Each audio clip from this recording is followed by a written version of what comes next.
Put your eyes back in your head. I felt like flavor. Pry their eyes open and force them to see the truth. We will skin the sheep and sacrifice the weak. The unholy alliance has arrived.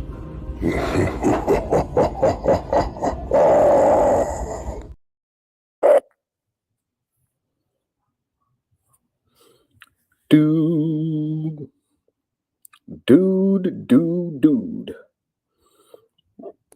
Hello, people. Great people of the NFL.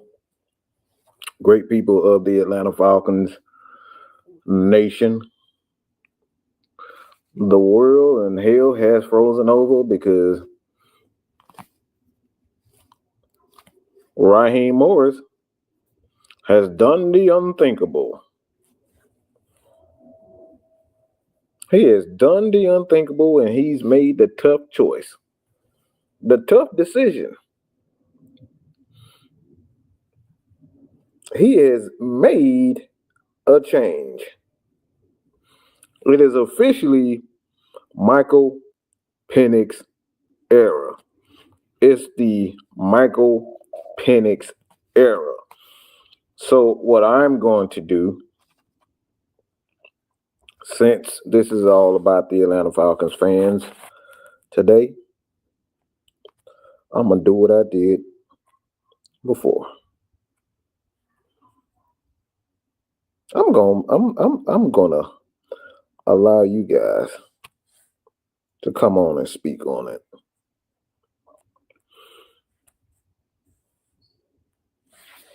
That's what I'm gonna do.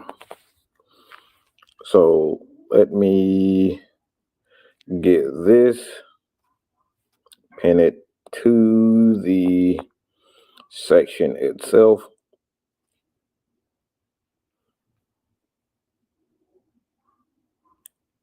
And I want to have you guys take on it. You guys got time to let your voice be heard? It will be.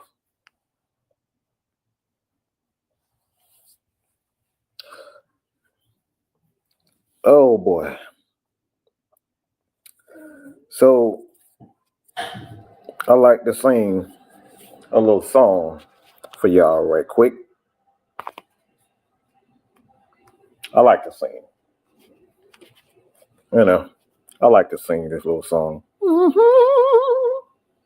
But this is a Christmas version of that song. So I think y'all like to hear me sing.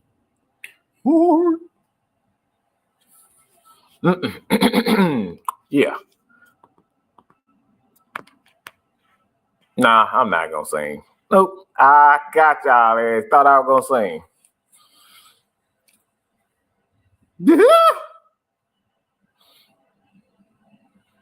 Told you so, told you so, told you so. Told you so. I told you so, I told you so, I told you so. I told you so, oh, I told you so. Told you so. Told you so. Nah. There's something that goes into this, man. And like I said, this is one of those instances where you look at this Atlanta Falcons team and to be honest, like this is no surprise to me. I'm not surprised one little jingly bell moment. Like, I'm not surprised at all. When you're playing that horrible, you have no, like, I'm talking about, you have nothing to stand on. You got nothing to stand on. You can't in this instance, like, even money can't back you up. This is the equivalent to someone doing something so horrific you love him, but it's like, bro, like, what are you thinking? Like, this is bad.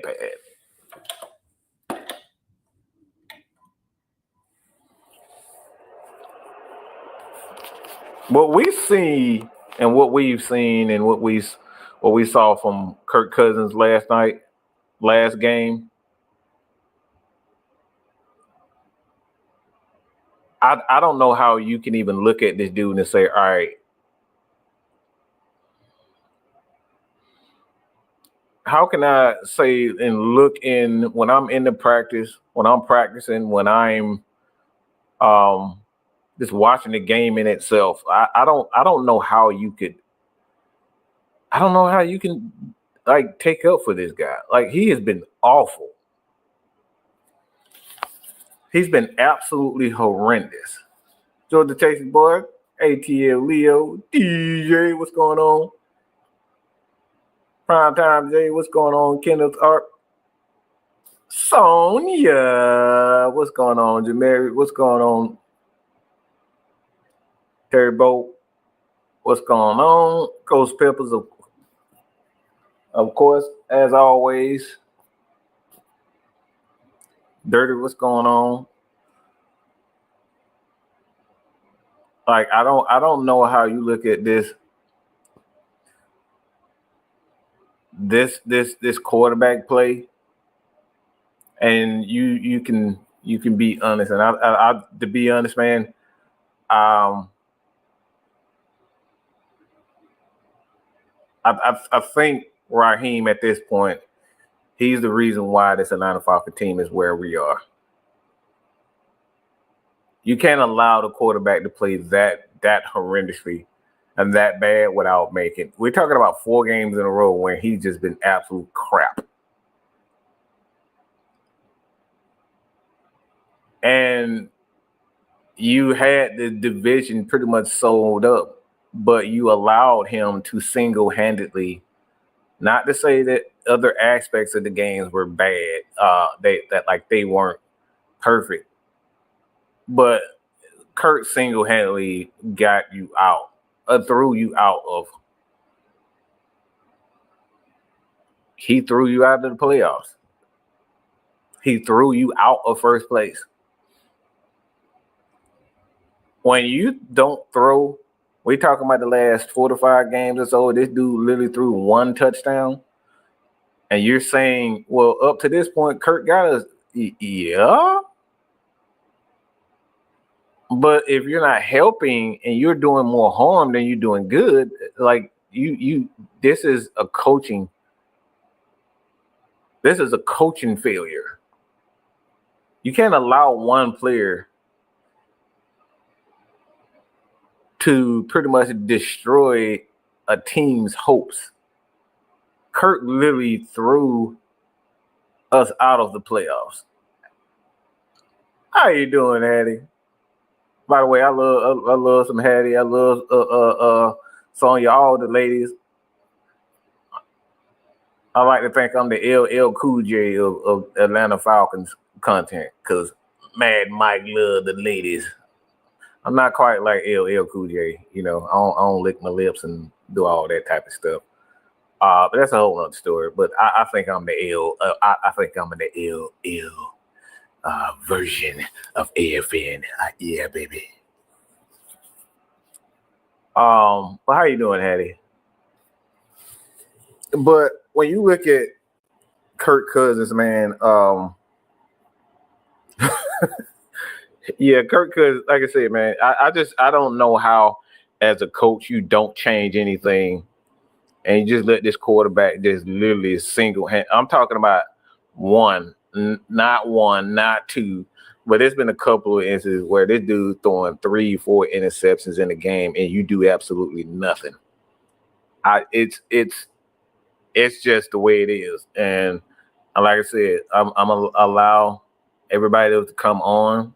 So if you want to come on and speak your piece about this Atlanta Falcons team, and how you believe that, you know, whether you believe that Michael Penix is the guy or you don't believe, I want to hear you guys' thoughts about this particular situation.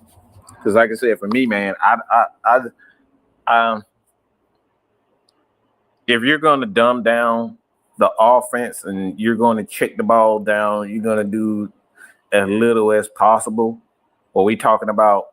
I think he had 17 attempts in the game. If you're going to do that, you might as well just do that for. You might as well just bring in the young quarterback. He can do what Kirk did. And it's come out the state that Kirk has lost a lot of confidence. Well, I've been saying that for the last month or so that he's lost confidence. He doesn't want to get hit, and it comes down to that. Sometimes players just hit that wall. We've seen happen to Drew Brees, Tom Brady, Peyton Manning, Matt Ryan. Like it happens. You just wake up one day and your body and your mind is just not connected. And that's what I see with Kirk Cousins. His body and his mind are not connected anymore. And he just can't do it. And that's, like I said, it's nothing to be ashamed of because he's had a wonderful career. But this is where it ends. This is where it ends for him. Now, there are some talks in regards to the Atlanta Falcons, front office is where they're going to try to trade Kirk Cousins in the offseason. And, they're going to do their best. And I think Kirk is a good guy. I don't foresee Kirk saying fuck the Atlanta Falcons and saying, you know what, y'all lied to me and all this type of stuff. I mean, it's business at the end of the day. We try to make sure that people understand, Falcons fans understand that a lot of these things are not, it's not about, screwing people over. It's just business. And sometimes you just got to do what's best for business. The game of football is business. So, I look, it's the right thing to do. Whether we like the move or not, it's the right thing to do. So, let me get what's going on, boy? What's going on, man? Mike, I ain't gonna be here that long. I don't kind of gotta do my little community service, but I'm gonna keep it. Oh yeah. I'm obviously, man. I'm proud of Arthur Blank part told Raheem Morris to put Penix in because I feel like Penix deserved to be starting. I understand Kirk Cousins threw 4 interceptions, he caused kind of games, but mentally Kirk Cousins was out. You know what I'm saying? I've been saying that, and you've been saying that, and Smitty and them, all the content creators were saying the same thing. I just feel like right now we got to see what the rookie could do. And Michael Penix, man, the dude is a baller. I think he's gonna do good things for us moving forward. We need that leadership. He's gonna command the offense, what the players need to be at, and what defense he could see. But honestly, man, I pray that we win these 3 games coming up left, and we need to add some depth on our linebacker because Troy Anderson, I hate to say it, man, I think we need to cut ties with Troy Anderson. He's been hurt too many times, man. We need to go ahead and add more depth in our linebacker this all season. Let Kirk Cousins retire, free that cap space up, and add some more pass rushers to help out with Grady Jarrett. I don't know if Grady could be here, but we definitely need to add some pass rushers and some corner help with outside of AJ Terrell because Mike Hughes gonna be a free agent, and I think B. Alfred gonna be a free agent. I'm not sure, but we need to address some holes on the defense of next offseason. But hopefully we can be 10-7. Hopefully Michael Parsons could knock Dallas. Tampa out as a loss. But we'll see though, man. We'll see. Yeah, I think it's cheaper to keep. It's cheaper to keep. It's cheaper to keep. Correct, because you're not. I mean, he's still on his rookie deal. He's gonna make less than $3 million. So it's cheaper to keep him. Yeah, he's been hurt for the most part, but like if he's healthy, you get some good play out of him. Draft another young linebacker while he has it. But like I said, right now it's just cheaper to keep him and just hope for the best. But I think I didn't mean to cut you off, but I think Troy Anderson could be a rotation piece. But I just don't see the dude playing that middle, that green dot linebacker. We need somebody who can read the field and have that instinct of cover tight ends, running backs, stop the run, and blitz the quarterback. We need that. We need that dog mentality. We need it. And if I'm the Falcons scouting, scouting department, we need to start drafting some HBCUs players too in college, man. We can't be looking at these big schools. I understand we want some little quiet boys and all that, but we need some dogs. Like, I understand people might have off the field issues. We all human. We ain't perfect. You know what I'm saying? But I feel like Terry Fontenot and the scout department got to do a better job at scouting talent. You know, so it's a lot of good HBCUs players that coming in the draft this year too. I think he done a wonderful job. Like I said, the thing is, we don't know what this team is going to look like with what Mike had to handle. So we can't really say right now if the talent on offense and defense is capable or not capable because we haven't seen them under Penix. And this is why I told y'all we got to reserve our opinions, even on a guy like Drake, Mooney, all these guys, because what are these guys going to look like with a new quarterback? They may not have chemistry, or they may have chemistry with another quarterback. So now you got that with when you have Michael Penix in there. Now we're going to see if our Pitts really is a bust. Because if he's a bust, we know we're going to have to try to trade him or not just let him walk in free agency. But like now, we're going to get that opportunity to figure out what these guys truly are. Yeah, man. That's all I got to say. That's all I got to say, man. I just hope we start winning these games, even though I'm praying that we make the playoffs because we got a tiebreaker over Tampa. But I've been saying this for the minute. I've been telling the rest of the content creators, I'll be like, Tampa playing hot football right now. They playing consistent because they know the Falcons lost a lot of games. They took advantage of it. And I hate to say it, Baker Mayfield balling right now. So, and even I hate him, I gotta give him props. But yo, man, hopefully we'll win some games, and who knows what happened off season though. But I could see a lot of players get cut this off season, and DeMarco Murray be back for that safety spot. So keep an eye on him. I think he might be starting next season though. Who knows? Hey, it's like I said, it's only a time. We're about to see what this team is made of right now. Okay. You win, you don't have this problem. You lose, this is what you get. So salute, man, Mike, man. Sports. I'm gonna be in the chat. Look, listen to you in the back, man. Go ahead. Hey, I appreciate it. All right, one love. Mm-hmm. Hey, what's going on? Yo. What's going on, pimp? Everything is everything. So he came in here with that pimp verbiage. I told you this boy's a real pimp. You be slapping those, don't you? You be slapping those, don't you? Come on, man. You don't be doing it. Man, you know what I'm saying? Like, you got to watch out for Jamie, boy. What's going on, bro? Oh man, I'm kind of excited when I heard the news. I was like, oh, okay, this is perfect time, and we still got a chance to make the playoffs. If we can do that we can do this with Junebug. Hey man, it's just when you have a guy with that special, he just has a special arm. Mm-hmm. The dude got special arm talent, and like I said, for me, I think what really happened with the Atlanta Falcons is not so much that Kirk got old, and I believe he did get old. His body just can't do it anymore. I think that's part, but man, I think this dude mentally, as far as picking up the offense, Mike just picked up the offense a whole lot faster than what they expected. I think that's what it truly comes down to. But yeah, well, we got fresh legs, and with Penix on the sideline, learning how to be a pro. He's showing what to do and what not to do, and I'm pretty sure the meeting between Terry Fontenot and Arthur Blank and Raheem Morris, they all got together and said, "Hey, I think he's ready," because and then then it's final. We're gonna start the rookie, and then and Raheem Morris called T.J. Yates and said, "Hey, get him warmed up because he's gonna start."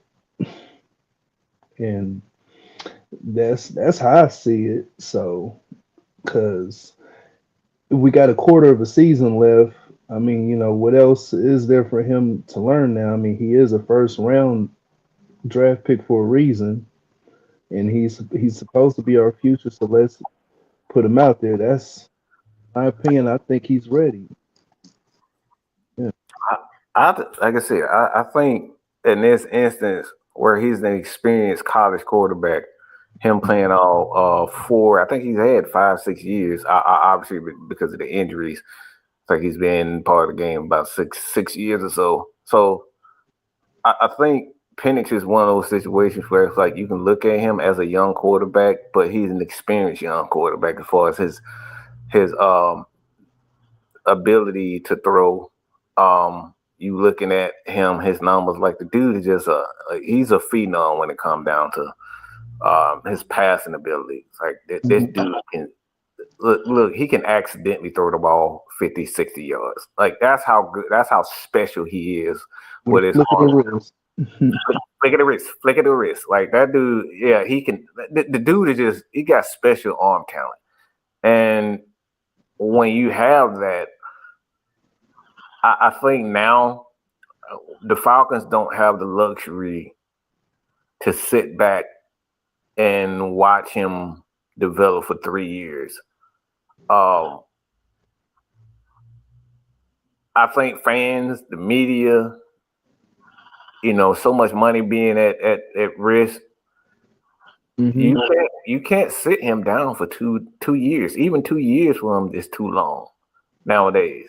They're not going to stand for that. Falcon fans are not going to, sit back and watch him for 2 years. It's not happening. So Kirk was a ticking time bomb to begin with, and he knew it. And like I said, I think that has a lot to do with him. Him being, bench. I think Kirk lost a lot of confidence too, not only with his physical, but Junebug has just been lighting it up, and that's what I'm hearing constantly from a lot of respected reporters and analysts and whatnot. Everybody's saying the exact same thing, that Penix is lighting it up in practice, and he's picking up the offense, and the players love him. They love him. That's what I'm hearing. That's the part that I'm hearing. They love, and shut up, Kiara. Don't start that. Insert the Penix. Like, good have mercy. She always got to come in with some nonsense. Real crazy. But I think, like I said, Kirk didn't do himself any favors, man. Like, he was making horrible decisions. Yeah, but 17 pass attempts. I mean, like, I'm with you when you're right about that. Like, we could have had Junebug do that. Everything. That's it. Footsteps in the dark, man. It's like he was hearing no footsteps. He said from the very beginning, a lot of people didn't catch that when they drafted Penix. He was caught off guard. Mm-hmm. He didn't like it. He didn't expect it. And I tell people all the time, it's like, the Falcons, actually, this was the cheapest way to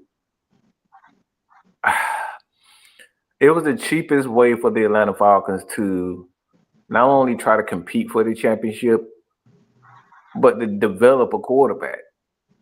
I don't think spending, because if you look at any other quarterback, you're going to spend. If we would have got a quarterback with not the I want to say the experience, but the injury history. If you look at the history, of a healthy quarterback would have cost you more than $90 million. It would have cost you more than $90 million. So it's a risk, but the Atlanta Falcons, with their team being so young, a lot of the core offense, these guys are under the age of 24. You know what I'm saying? So it's a lot of room for error. The Atlanta Falcons under Matt Ryan with Julio, those guys were older. So drafting a young player would have been, bringing in a guy like him would have been a lot more riskier than it is now. So it really, the Falcons are in a better position now.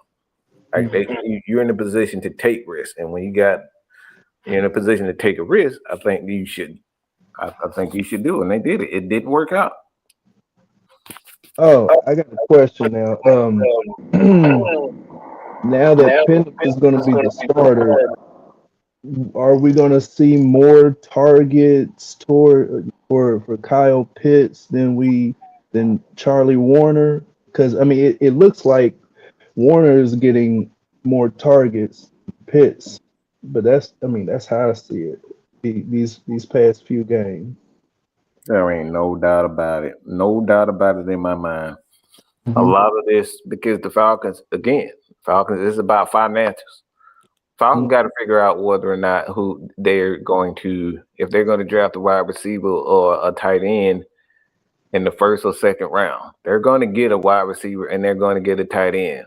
But now they have to focus on, it's like, all right, is Kyle Pitts really that special? Does he really need a quarterback that can get him the ball? Kirk Cousins can no longer get the ball where he wants it. This guy can. Mm-hmm. Pitts does not have to. Like, what makes this so good for the Atlanta Falcons is that you have a quarterback that can throw you open. Yeah. This dude can light that son of a bitch up. He can stand in a spot and throw it 50 yards with ease. You don't have to run perfect. This is what make Aaron Rodgers, Matt Ryan, those guys, you don't have to. Like, he was making Levine Toilolo look like a good damn quarterback. We talking about Matt Ryan, a good receiver, because his ability to get the ball to a spot. When a quarterback can get the ball to a spot and the wide receiver and the tight end doesn't have to run perfect route, that's special in itself. That's funny that you mentioned Matt Ryan because he loves tight ends.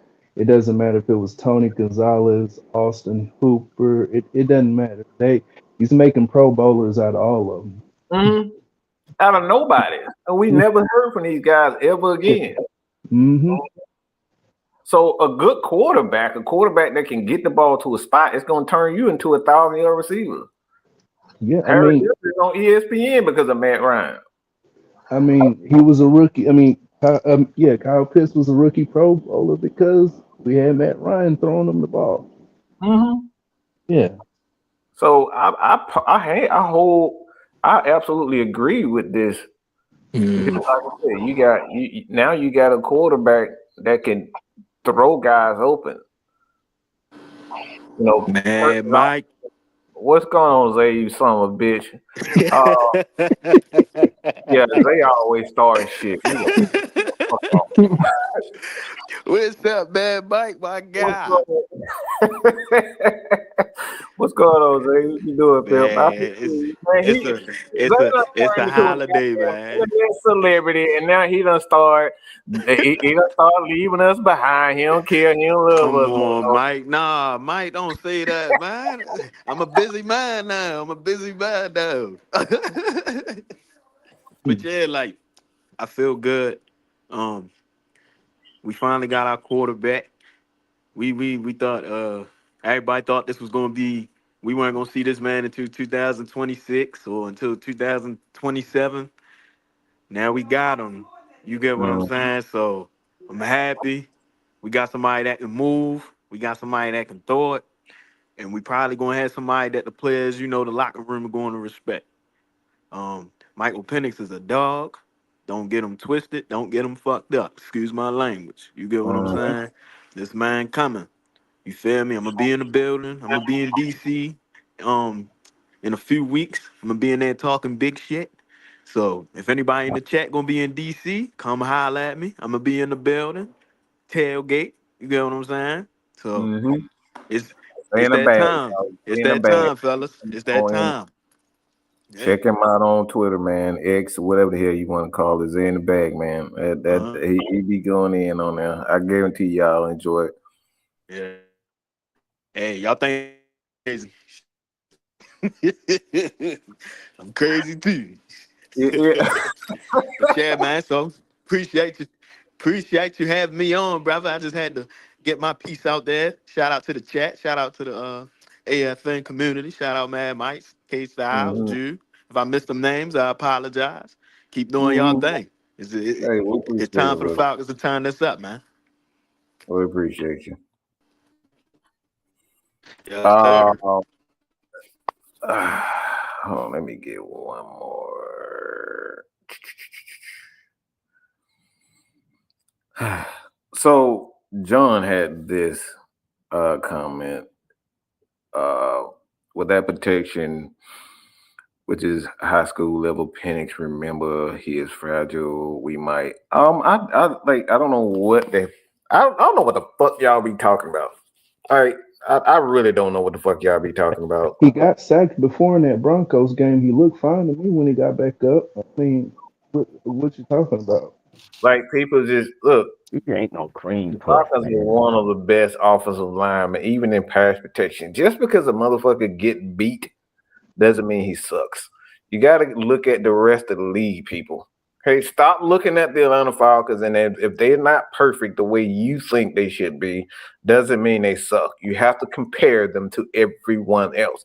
And when you compare the Atlanta Falcons offensive line, they have one of the better pass protection as well as offensive run. So, like, it's not true. Okay? It's not true that the Falcons suck in pass protection. They don't.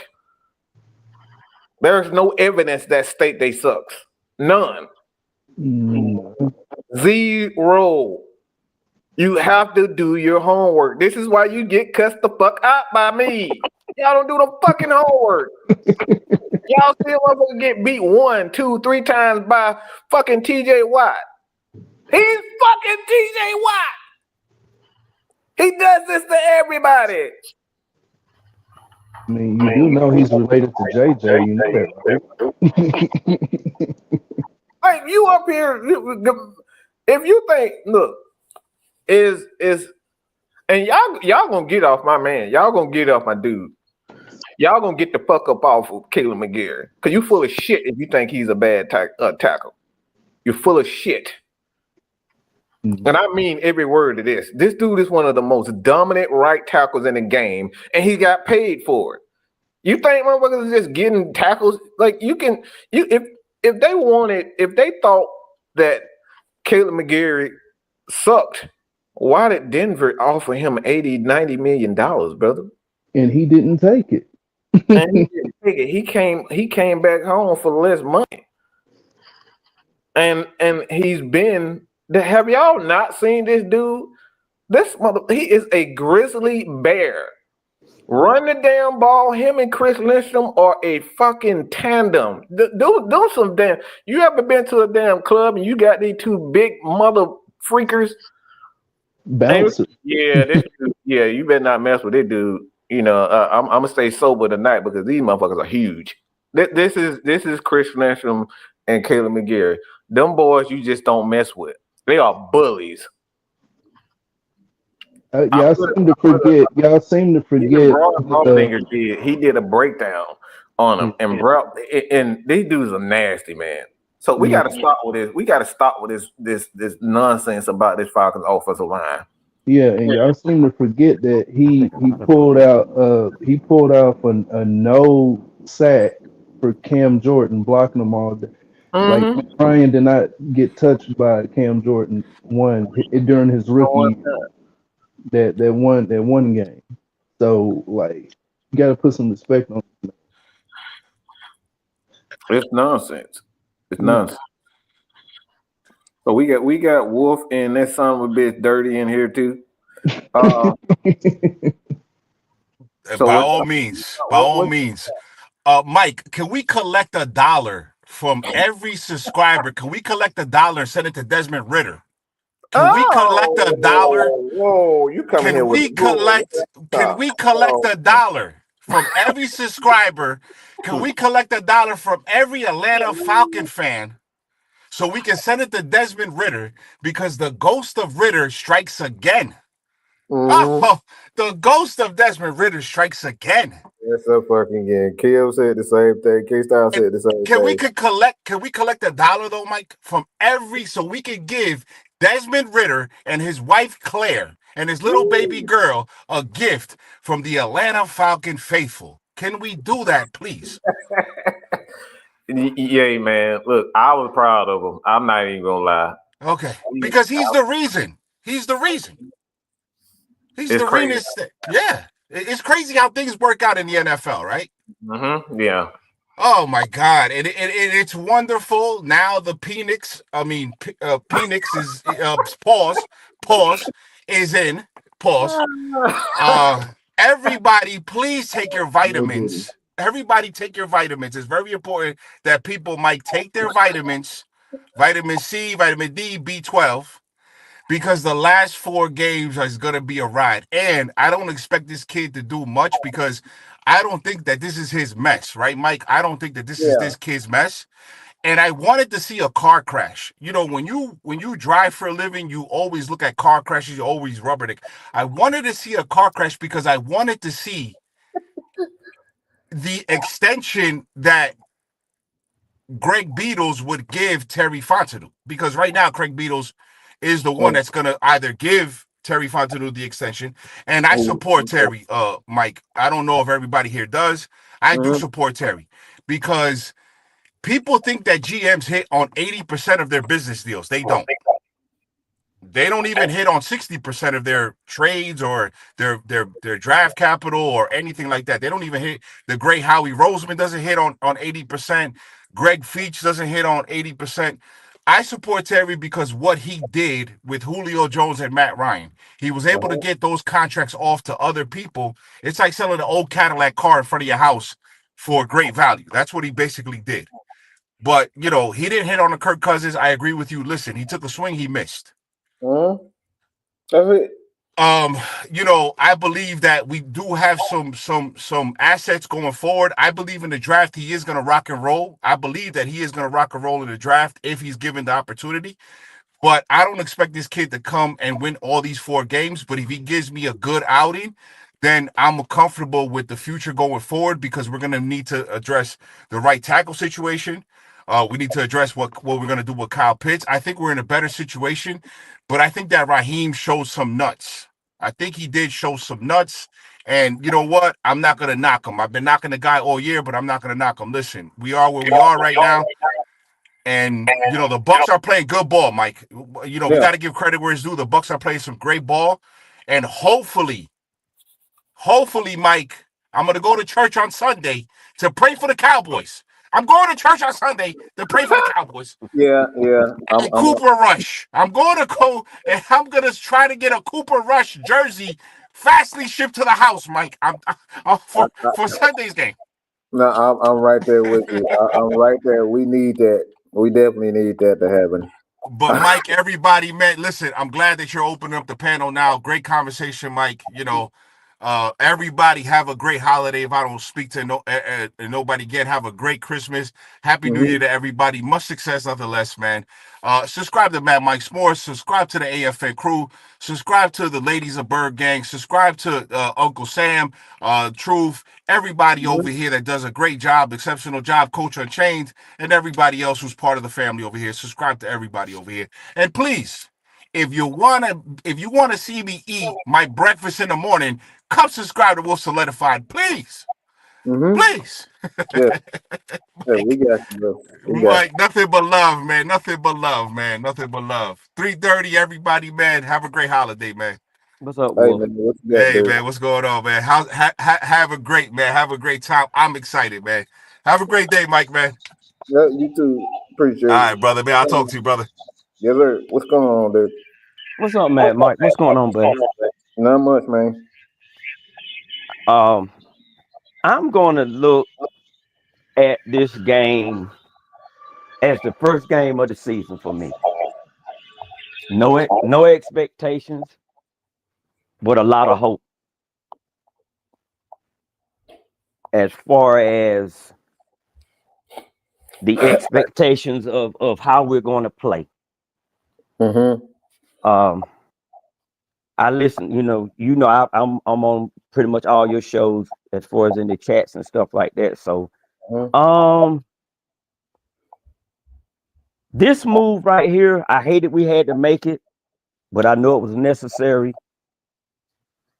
And I'm hoping that this line is going to at least allow Penix to do what he needs to do coming up Sunday. So, how much are you familiar with his game? I'm not that familiar with his game, but what I did watch, because I didn't really pay attention to Penix until they got in the playoffs in college, to be honest about it. But I noticed he has a good pocket presence. He moves around in the pocket well, and that's gonna take some of the pressure off of our linemen. Being able to maneuver in the pocket. So the people, in my opinion, the people that feel like that the line is not playing well, I think a lot of that has to do with the quarterback being able to maneuver in the pocket. Yeah.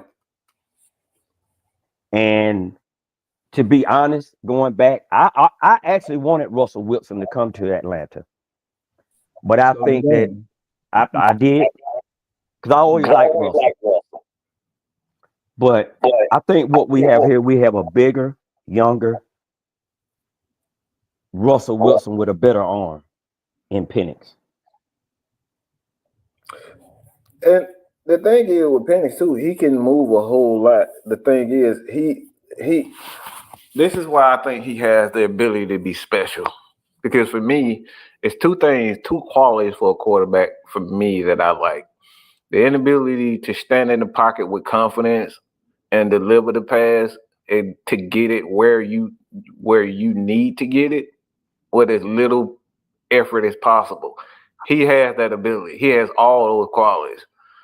The cool, calm, collected. Look, I need to get this ball exactly where it needs. I need to make a play. He has that. I've seen it. He has that ability, that Matt Ryan ability to get the ball to the receivers that you've never heard of. I mean, turn them into pretty much stars, because all those wide receivers that we saw in Washington, we ain't heard much of anything. Roma Dunze, we got all these guys. We haven't heard much of any of these guys. True. And you look at all of that, K-Style comes in.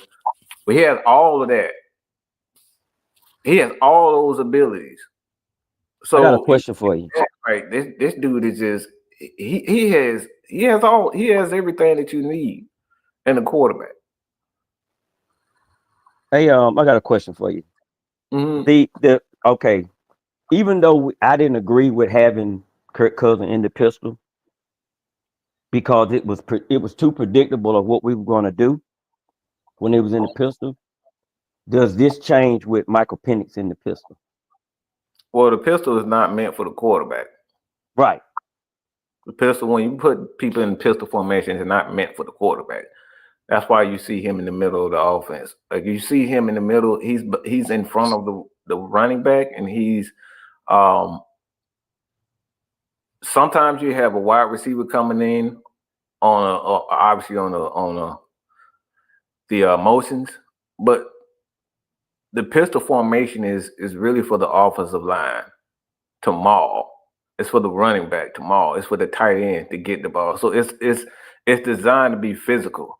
So the quarterback in that particular formation, their job is to just get the ball to a spot, get the ball out of their hands quickly.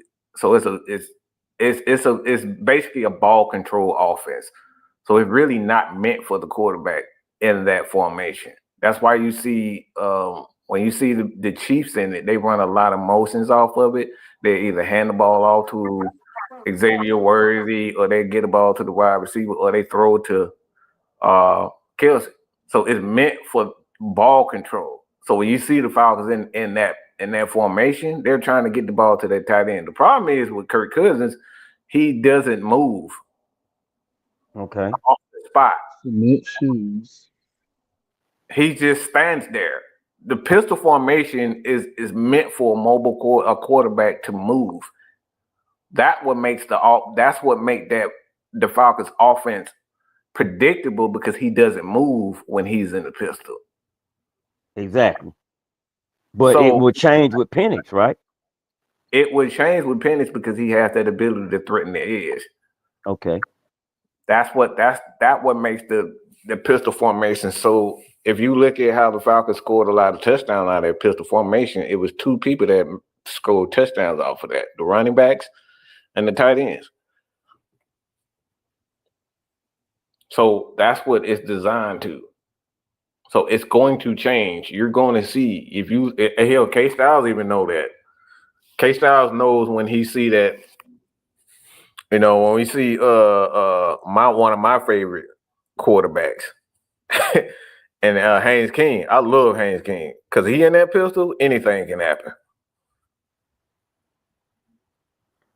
And quarterback can and you thinking that Zach has those plays already drawn up?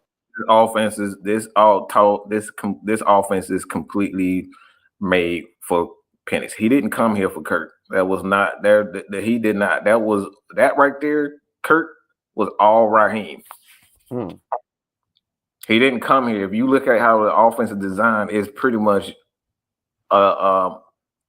it's a bootleg version of the offense in Washington. And I'm talking about University of Washington. Right. This team and offense was designed for Michael Penix. Period. Point blank. Well, like I said, I got a couple of questions in my mind that I want to answer through my eye test. Mm-hmm. Pun intended. And Sunday. And what the fuck? I hate motherfuckers. What the fuck is eye test mean? What the hell that mean? What I see. What you see. Yeah, when I look, on the spot evaluation. That shit really irritates me. I hate what you say. I mean, that's just one of those things, man, where you say I'm not gonna make any expectations or make any calls until I see it. See what exactly? Just watch the game and see what comes out of it. Running game, passing game. Well, with Penix going in there, I want to see are we going to have the same offensive scheme? How is this scheme going to be progressed in the game? Is Penix going to be effective with the play calling? That's what I'm looking for as far as the quarterback position. I'm not even going in the game. I'm not even going to that game to see if Penix is going to win it for us. I just want him to play well. Okay. K-Style, Rondrell, what's going on? What up? Now, if you hear some beeping in the back, I'm on my break right now. So what's happening? Go ahead and get their takes in, because I know you have to get right back to it. Yeah, all I'ma say is y'all gonna lay off my boy Kevin McGarrett now. Y'all gonna lay off for Huddle House. Y'all gonna lay off for Huddle House. We ain't doing this. But pretty much, and I'm gonna dig deep into me and Juan gonna dig deep into this the rest of the week. But all this comes down to is Kirk Cousins that lost confidence. He ain't regained it back. The team has lost confidence with him, so they had to switch it up. So history repeats itself all over again, and I'm gonna just leave it at that. That's it. And I'm gonna take that K-Styles and I'm gonna dribble down the court on it. Until we, as a Falcons organization, learn from our past mistakes, we gonna keep making them. And I told Mike and them this earlier. If the young man does well, it's gonna go good. But the thing is, and I want everybody listening to pay attention, it's not dependent on the O-line. The O-line is fine. Okay. It's not dependent on the weapons. The weapons are fine. Because if they weren't, they wouldn't have been reporting that he was lighting it up in practice. It's going to come down to how Raheem and Zach Robinson handle Penix as far as the plays and what they allow him to do. Because if you go back, and we said this, I'm calling him Beaker. I'm not calling him Ritter. So if y'all don't like it, y'all can just plug your ears up. He is Beaker from now on. When Beaker was on this team, and K-Style said it, he thrived when he moved the pocket.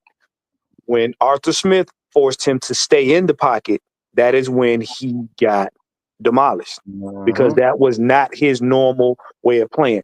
If Penix is going to thrive, Penix is going to have to be an athlete. You always start out being an athlete first, and then that veteran presence and that mental shift kicks in. Now, yes, he has to go through his progressions. He's got to be able to, be poised in the pocket. But if you don't let him be that athlete, then you're gonna mess him up.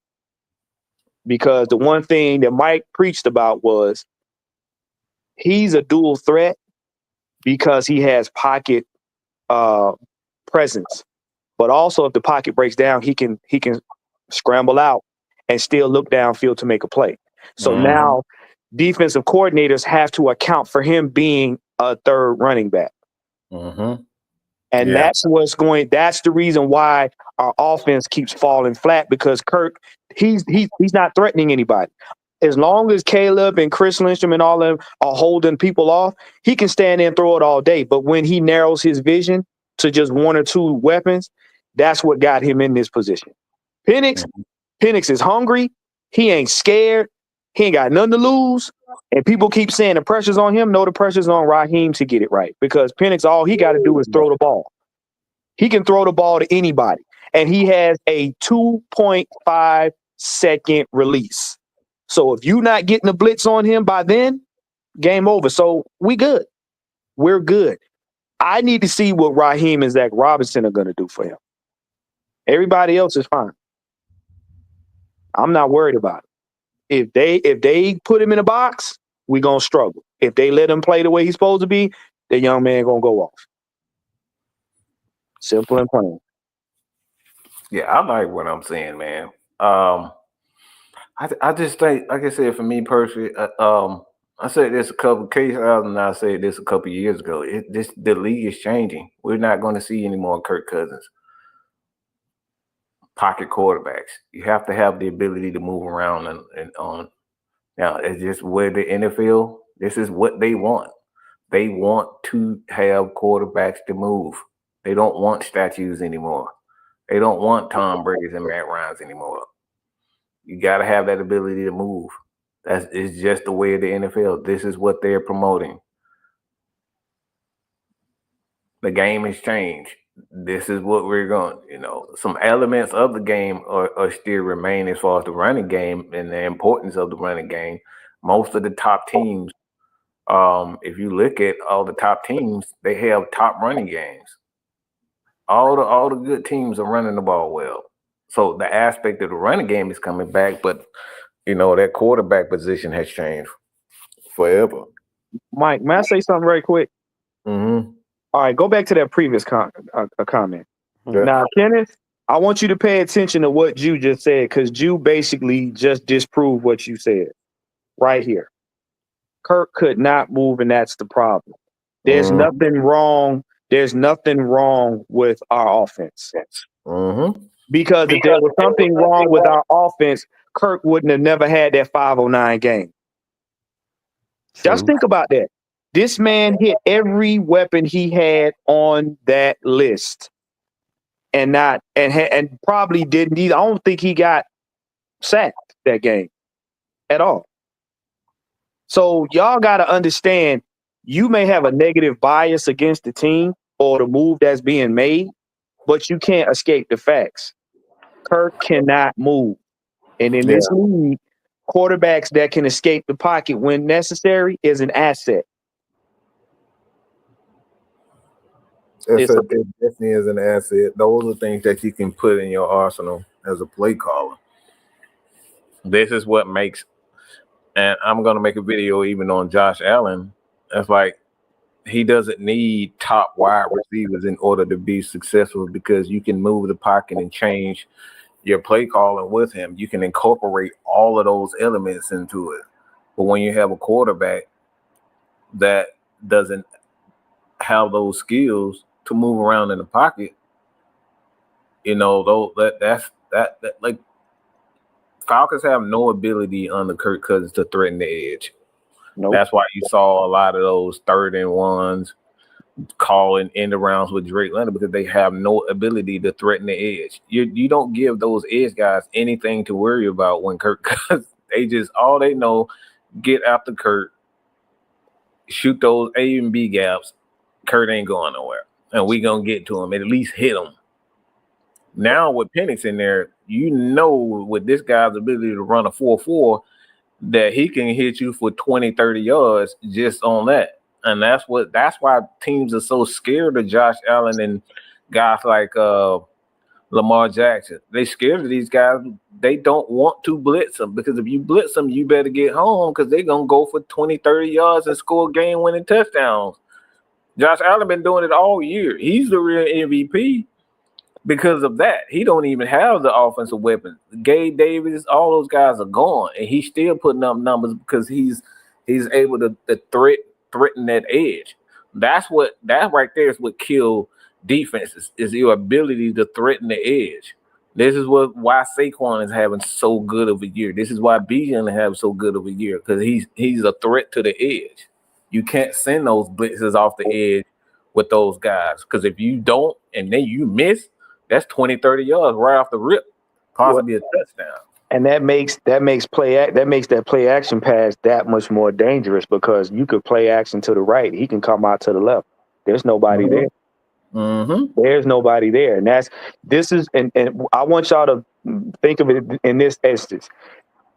The same problems that teams have with Mahomes and the Chiefs, they would have with the Falcons and Penix. Mm-hmm. Because now a gifted player, a player like him that can see something, like I said, that likes to make plays down the field, now you can ad-lib. Once you get good, you can ad-lib. So now it adds that what the Falcons need on offense is just a small wrinkle. Mm-hmm. That's it. Mm-hmm. I think the middle of the field play is going to increase for us too. Yeah. Ding, ding, ding, ding, ding, ding, ding, ding, There you ding. go. This is why that move with Kyle Pitts. This is why earlier in the year I said if the Falcons are able to get Kyle Pitts going, which he's actually done a pretty good job, and what I want to kind of talk about also at some point is that people don't realize Kyle Pitts is almost I think he's third or fourth. I think it's third. No, it's fourth. In Falcons history as far as tight end yards. Mm-hmm. He's done it in less years. He's already about to pass a guy like Algie Crumpler. So we think that this guy isn't very good, but if you compare him to tight ends, this dude is right where he need to be. But we have these people who think he was brought here to be Julio Jones replacement. He wasn't brought here for that. That's what y'all guys hope for. Mm-hmm. See, with a player like Penix, now Kyle Pitts can play like Travis Kelce because he's going to have more freedom. He's going to have more opportunities in the middle of the field, like you were saying. Right, because that's the thing. In order for Kyle to be put in a position like Julio, you have to have a quarterback like Matt Ryan, which we saw Matt Ryan utilize him like that. But here's the problem. Now with Penix being able to be more free to do what he does like Mahomes, now you're going to get, like I said, Kyle Pitts will get it in the middle and then take it upfield. You know what I'm saying? Because he's already been proven to do that. Drake London's going to eat. You know, so now you got to think about it. You got more than enough weapons on the field right now in these last couple of games for Penix to really light it up. And like I said, we're not even speaking on the running game, because now Tyler Algier and Bijan is going to eat. Because now Zach Robinson wants to open up the playbook all the way and do what he wants to do. He want to get creative. He can't be creative with Kirk. Mm-hmm. There's only so many. Well, the thing is, too, if you look at Miami, it's a perfect example of how this offense is going to look. Just look at how they use Tua Tagovailoa. All they do is put their tight ends on the right side of the field now. Mm. Falcons have been doing that with Pitts. They're putting him on the right side of the offensive line to chip. So he's going to help with the blind side. Yeah, Penix. The thing with Penix, he is left-handed, and Caleb is going to be the blind side now. But the Falcons are going to utilize their tight ends to kind of chip. Bijan Robinson has gotten so much better as a blocker himself. So there's going to be, you're going to have some opportunities. Like Penix is going to get hit. All right, no mistake about it. He's going to get hit. But the Falcons have it's things that you can do to kind of hide that, to prevent it. So I'm not as worried about his blind side that everybody. And to what you're saying, Mike, y'all got to understand something. Penix is not known for holding the ball. He gets the ball out quick. So a lot of those blitzes and stuff, like let's just say we was playing Tampa, a lot of these blitz happy teams, they're not gonna really get home because, like I said, he gets rid of the ball quick. And if he doesn't see that he can get rid of the ball, he's gonna take off. So that blindside blitz, him getting hit, that's unless you got a team that has almost shut down our offense, you probably not gonna see him get hit on his blind side very often. If at all. See this right here, Dwelly and Warner been on the right side of the field all season. They've already. That's why Caleb McGarry is playing so much better as a tackle, because he has help from our own tight ends now. Falcons have already been setting the stage for protection for Michael Penix. You just got to look. You just got to pay attention to it. And this right here, Jew, Penix gives Falcons offense more flexibility. Now you can run those. Now you can run those draw plays over the middle. Penix is with his arm and his ability to release the ball and get it to a spot. Now corners they're going to have to pay off, because this dude can literally, if you get beat, if you have one step on a guy, Penix can make a corner look dumb because he can make. So now these guys are going to have to play off, and the Falcons are going to have a lot of underneath passes wide open. You're going to see a lot of underneath passes, especially on the edge at those corners. You're going to see a lot of that because he can get it with just a flick of the wrist. He can do that. The last thing that you want to do with a guy like Aaron Rodgers in his prime is play press coverage. You don't want to do that. All the wide receiver need is a one step. Aaron Rodgers is gonna blaze that son of a gun. Corners hate Aaron Rodgers. Yeah, because now what happens is, even if they're in man, your whole DB room has to be on alert. So they almost got to go. They can't go too far off the line of scrimmage, and they can't be too close up on the line of scrimmage. You got to give them room. Which, like I said, that's perfect for a guy like Bijan and Tyler. Tyler really gonna eat under Penix, because now they're not gonna be set in those A and B gaps like that. Because we're not predictable at that point. Right. You can't just sit in those gaps, because, like I said, with a guy like Penix, this dude can literally flick his wrist and that ball get there in a hurry. It is exactly like when I look at Penix and his ability with his arm, he's what Michael Vick should have been in the passing game. Yep. This dude has an electric arm. And nobody can cheat either. Look. I'm going to tell you what. Go back to that Broncos game when they put Penix in. Go back to the Broncos game when they put him in. Two things I want y'all to pay very close attention to, and I mentioned this to Mike. Number one, Penix commands leadership. When he gets ready to get on the field, the first thing he does, he goes to the offense and he rallies them. Okay, bro, we getting ready to play. Let's do this. They come to him, they ready to play. Second thing is that quick release. Whoever he sees, once he looks off a defender, whoever he sees, the ball is out, and he ain't using a whole lot of energy to get it out.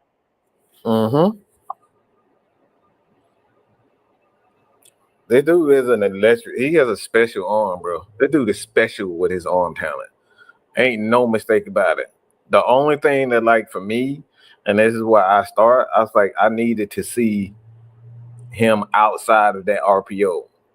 I hate the RPO for quarterback because it doesn't allow these guys to read defenses properly. So this is why he needed to sit and watch a guy like Kirk, because the RPO, it does more harm than it does good with a quarterback. Now, it's certain times where you need to use that. Obviously, in 2-minute and 4-minute offenses where it's fast, quick pace, get the ball out of his hand to get him in rhythm. Yeah, you go to it. But when it's the sole base of an offense, nah, that's not what you want. But a guy like Penix, you can't blitz him. No, you can't blitz him. And that gives the wide receivers and our running backs who have the ability to run after the catch, it makes them even that much more dangerous because all you need is a lane. Because Penix has that ability to run, and if you give them a lane, the linebacker has to respect that Michael Penix can move. So this is another element when you talk about the Atlanta Falcons offense. No, they may not. There going to be situations where you see him, not see certain things. He's going to make a lot of bad reads, but that's with experience. So we're going to lose the experience element as far as Kirk Cousins is concerned, but we're going to gain a lot of opportunities to be explosive with his ability to run now.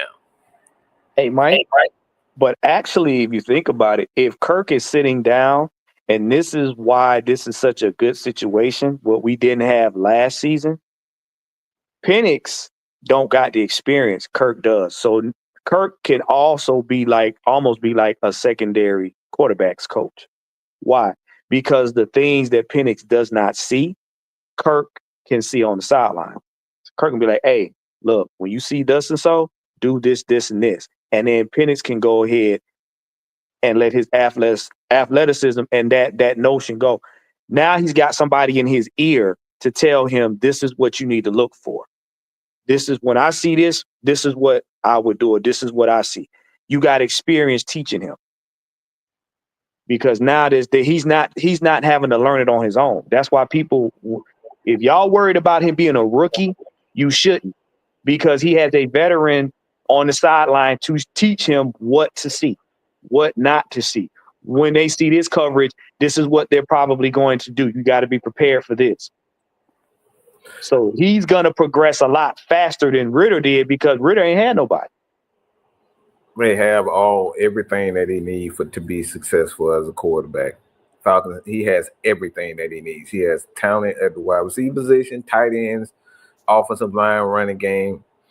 And the Falcons have about 3 quarterback coaches. So look, I've been telling people this team, Kurt was never going to be here 2 years. He was never going to be. The Falcons are not that pressed about this dead cap that everybody is saying. The Falcons could care less at this point because you have a young team. The core of this offense is young. These guys are under 25. So there's plenty of time to throw away 2 years. The Falcons can literally throw away 2 years as far as dead cap is concerned. That's what I mean by throw away 2 years. They can eat dead cap for 2 years and say, all right, we still good. Because their core guys are still young. But the biggest decision they have right now on offense is what are we going to do with Tyler Algier and Kyle Pitts?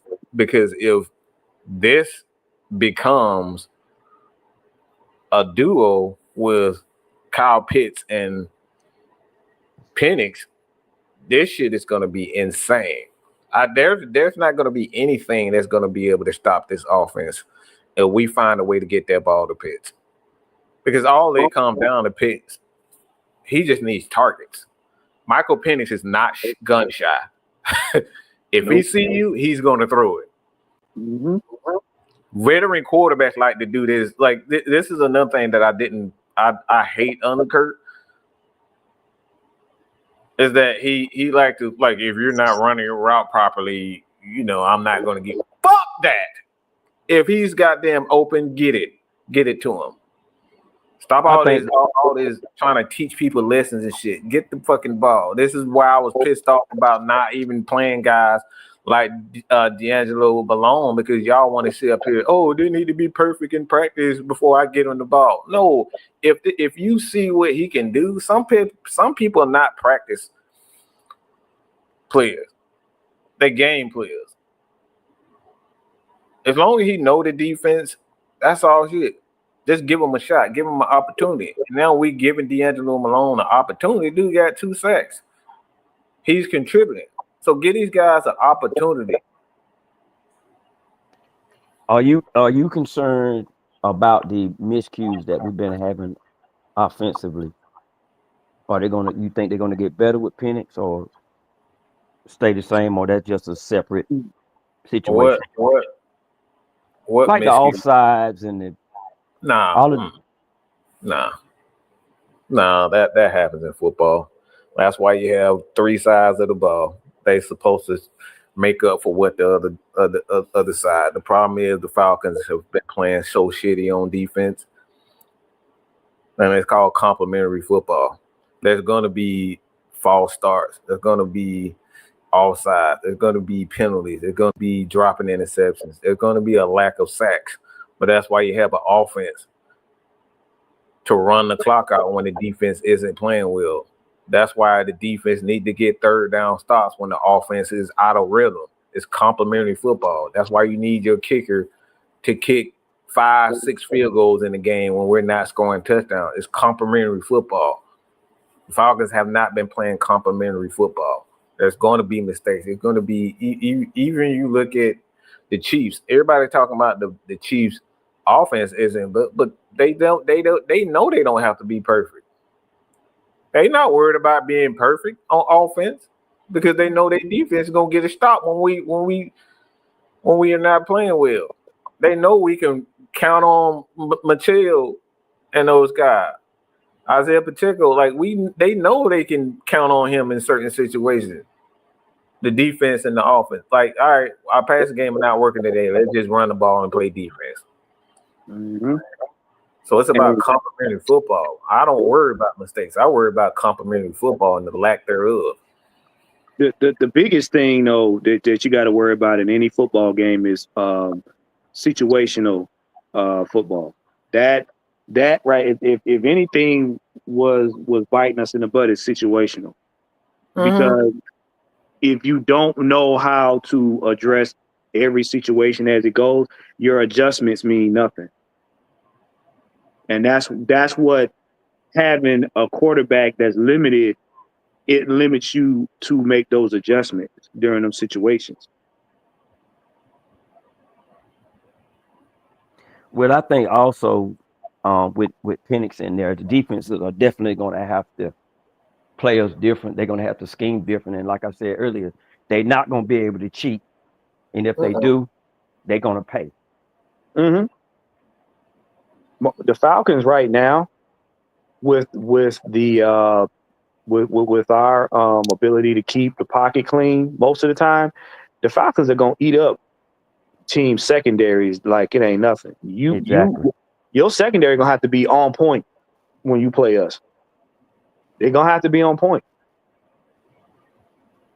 You're gonna have very few. Now the real good veteran teams, the ones that been winning and been getting at people, like Mike said, when you got like a TJ Watt or somebody like that on the field, you'll have to be more vigilant. But for the most part, we gonna eat up a lot of defenses once we get rolling. Mm-hmm. And another thing about the guaranteed contracts. Well, the thing is, it's not Kirk scam. It's just the way of the NFL because they don't have a quarterback cap. The quarterback cap is going to save the game because what's out of hand right now, these quarterbacks who don't deserve and have shown nothing are getting paid $50 million to be trash, to be below average or to be average. Guys like this, so it's not just Kirk. Guys like Trevor Lawrence has not done nothing or getting paid $50-60 million. So it's not Kirk, it's the system that the NFL broke. They broke the system. And now in a couple of years, in the next 2 years or so, we're gonna see the salary cap on the quarterback cap hit because that's what's causing a lot of these issues for the guaranteed money is concerned because there's not a cap at quarterback. That was the worst thing that the NFL did was not start paying these quarterbacks who don't deserve it.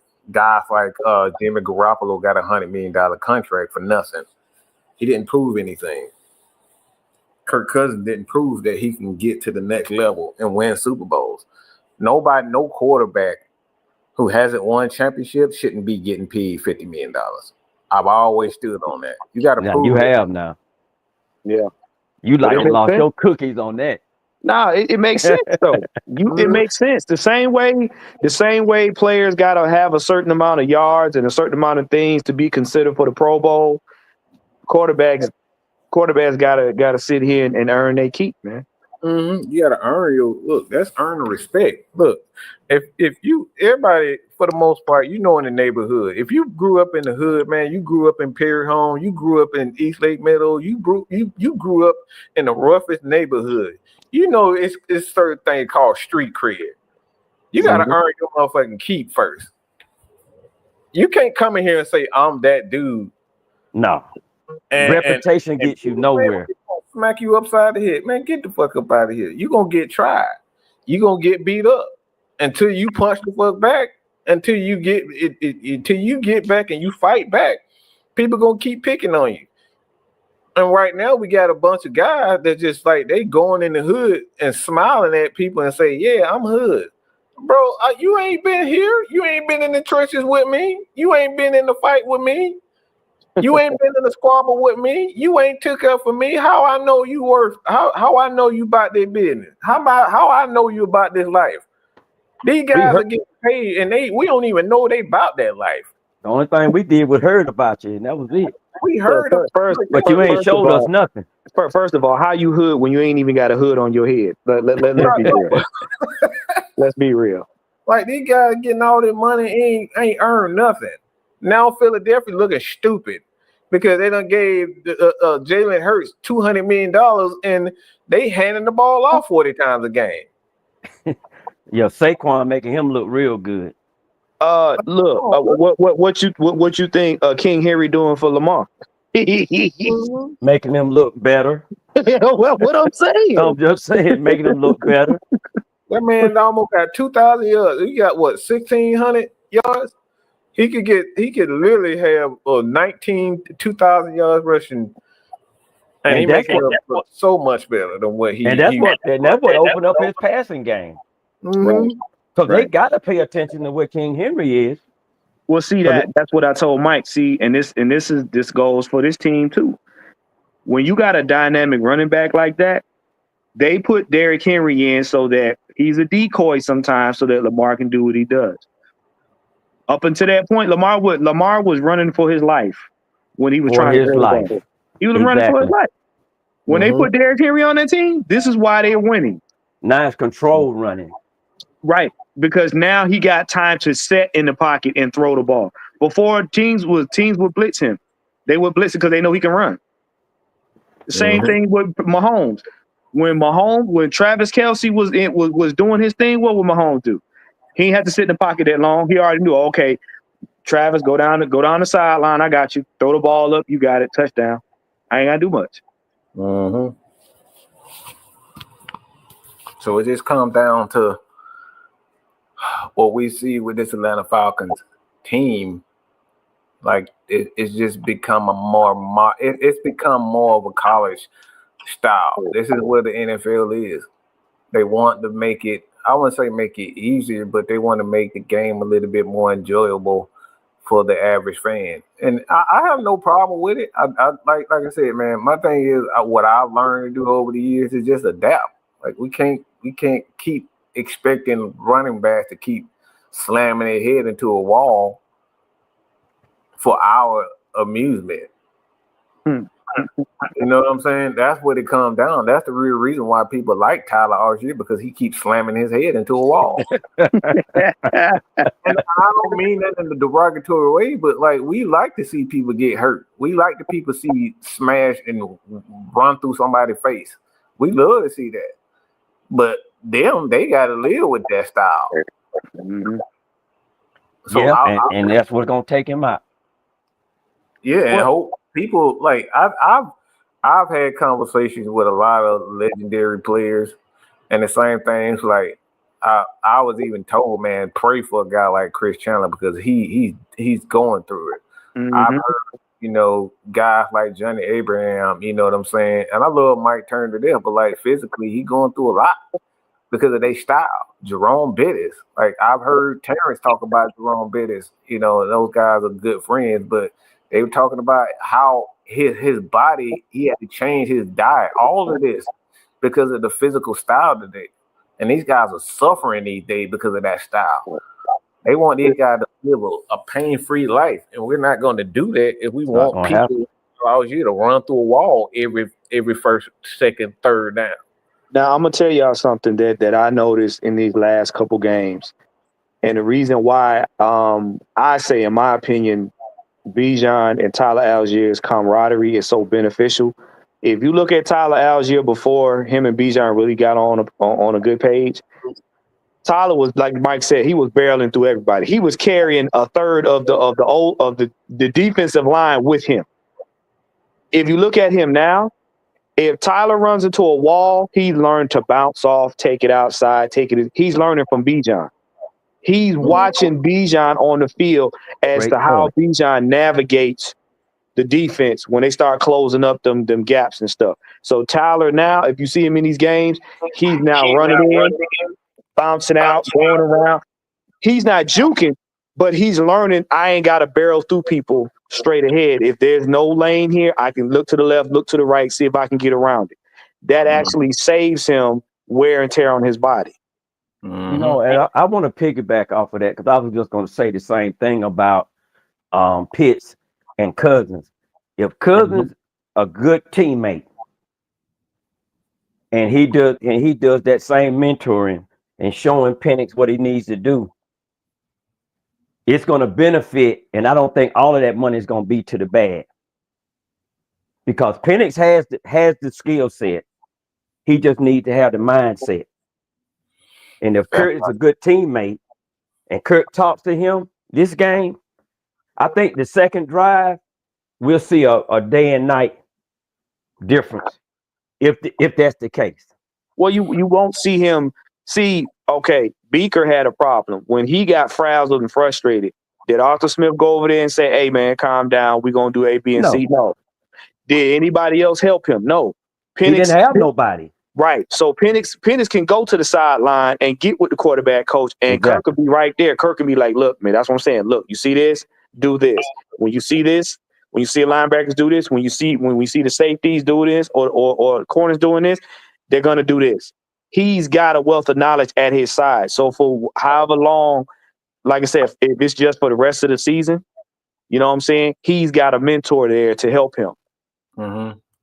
I don't see Kirk as being one of those, hey, man, I'm not going to help you because I messed up. Nah. Kirk will do the right thing. Yeah, Kirk will do the right thing. Right. If he's a good teammate, this is going to help us out a lot. He's not going to be here next year just for the financials concerned. But like I said, Kurt is a good guy. At the end of the day, he's still a player. And I think he knows that his career is kind of coming. I wouldn't say to an end, but he he doesn't have long, and he's already stated that he wants to win. So I think he'll do what's right to try to help the Atlanta Falcons and himself find the opportunity to win. If he can't, the Falcons are going to just eat that about $45 million in dead cap. They're going to eat that, but he's not going to be here, not on account because he doesn't want to be a good teammate, because I think Kurt is a good guy. He's always been a great guy. But the financials just don't allow him to be here. And he already got his money, so he's not worried about that. But I think just the financials, as far as the Falcons are concerned and him is concerned, it's better for him to just work with the Atlanta Falcons, find him a team, find him a suitor, and do that. Kurt, look, he been in the game 16 years or so, man. That man know the game. Exactly. He know the game. Shout out to these Minnesota fans in here, man. I appreciate, like I said, we truly appreciate y'all joining us. But like he said, Kirk won't do the right thing because that was finance. That was financial. That man wasn't finna not get another $90 million. He fucking crazy. Hell, I would do get that. He gonna get that. Yeah. Like he knows his career is coming to an end, Yeah. Kirk is he's gonna do the right thing in regards to working with the Atlanta Falcons to possibly go to another team and get paid again. That's what I'm talking about. Yeah. Yep. Playing hardball with the Falcons is not going to help him. Oh, no. Especially not all that money they didn't give him. No, Right. When especially you gotta look at it. They gave this man money with no guarantee that his injury was gonna even allow him to get us as far as we made it. So we took a chance on him the same way, you know what I'm saying, he got that money. So trust me, he ain't about to play no hardball. No. Well, I'm excited for Sunday. I want to see this new era start, and I hope we start at least playing good. I'm not expecting much from the Giants, but I just want us to play well. Can I say this? I'm gonna say this. Penix is gonna do well, but y'all gonna have to have some grace because again, he's gonna make mistakes. He ain't gonna come in the game perfect. Oh no. No. So I'm just putting this out there because you're gonna have some of these fans that be like, he missed that throw. We gotta get he's going to make mistakes. He gonna miss it. He gonna make mistakes, but that's just the nature of the game. He gonna have to get in a rhythm with the offense. I got confidence in him, but you gotta understand he gonna make mistakes. Don't act like y'all look when he get out in the field. Don't act like he a 5-year veteran. You gonna get your feelings hurt. You gonna get your feelings hurt. He's a more mature rookie, but if you act like he gonna be a 5-year veteran, you might as well go ahead and turn TV off. You gonna get disappointed. If you think he's gonna go over 28, you haven't seen Michael Penix in college. Not over 28. That ain't happening. Over 28. Man, accidentally complete passes. All right, that ain't happening. What are we talking about? Jameis Winston? Come on now. Over 28. He ain't sucking up crab legs. He ain't doing that. But see, here's the deal. How did he go over 28, but yet and still Washington got to the championship? Look, they got to that spot on account of him. I'm just saying. He carried them now.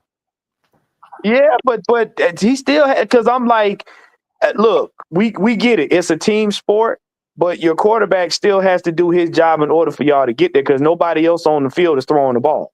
So if he over 28, they don't get to a championship. No. He's a good player, man. Like I said, he's a good player, and when it comes down to it, I just think it's the right thing to do. It's the right thing to do, man.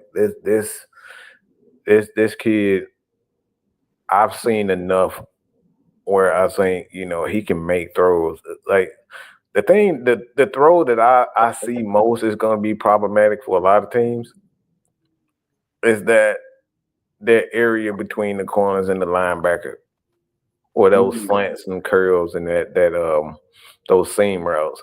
He gonna blaze them down. Oh my God, those are damn near unstoppable with a guy who's accurate and he has the arm strength. Those seam routes is gonna be wide open. That's gonna be wide open for a guy like Pitts and Drake. Drake is already showing that he can play in the middle of the field, and then you got Pitts too. That's gonna be insane. That right there is gonna be insane for the Falcons. Because not only do you have to worry about Bijan and his patience. Bijan is taking another level as far as his pacing and his vision is concerned. So you have that. You got Drake. You got Pitts and them seam routes. Ray McLeod is no slouch in those seam routes too. It's gonna be a problem, people. It's not gonna be a problem with him at quarterback with those routes. Look. Hey, when I really realized that we needed to make a change, and it's kind of funny because you guys are pretty hyped all the time on all of your shows.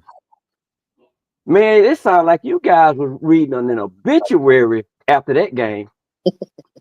Every video, everybody was talking calm. You guys was like, man, it's time to change. Kirk Cousins is done. I was like, Dad, you mean to tell me AFN ain't loud today? I hate bad quarterback play. I hate terrible. I was like, Mad Mike ain't talking loud today. He was just, you were calm. You were like, you OG Fix fam, tactician, all of y'all boys like y'all were reading an obituary. Well, because you got to think about it. We seen 14 years of Matt Ryan, good or bad. Matt Ryan kept going to the point where this man had a hole in his hand. This man had 2 bad knees, and he had a whole city at his neck for the length of his career. And Kirk coming here, and he was just like, all right, well, you're a veteran. We expecting veteran things out of you. But the part is, when the man's falling apart, and he know he falling apart, that's when it gets bad. It was sad. I heard it in your voice. I heard it in y'all's voice. I was like, let me watch it. And it wasn't even 12 hours later. He was out of there. Yeah. Well, see, because I'm gonna tell you something. When you look at this last game, and this is why I'm telling everybody these teams are really gonna have to pay attention. When I seen Drake London in the middle of the field go up and get it, I said, "Oh, y'all got a problem. Y'all got a problem," because now we need Pitts to do that. When you see your tight end and your wide receiver get in that go up and get it mode, that means now Penix can throw it. He can throw it up. Oh, I know they're going to go get it. All he has to do now is put it in a spot and they'll go get it. So when you see a quarterback like Kirk starting to slowly fall apart, but yet you see your weapons on the field doing that, yeah. You got to switch him out. You got to switch him out because they're telling you right now, hey, get the young man in here. All I need him to do is get me the ball. I'll go up and get it. Yeah, I was also a little surprised, and I knew something was wrong with Kirk's arm or just his mindset. Mooney didn't even touch the ball. No.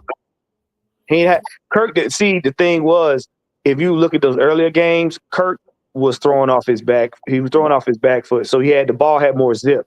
So he could get it to Mooney. He wasn't throwing off his back foot at all. And as Mike kept saying, he said he's throwing off his front foot. So that means he don't have zip. He don't have the accuracy he used to have. So throwing it to Mooney would have got an interception. Right. Because he had no zip on it. And that's been going on for 3 games. After he got that 1 sack, I thought he was done. But they allowed him to play. He got that when he got the 1 sack. I'm gonna tell you, when he got the 1 sack and he got up and he started limping to the side, he started kind of hobbling. Mentally, he went back 4 or 5 weeks.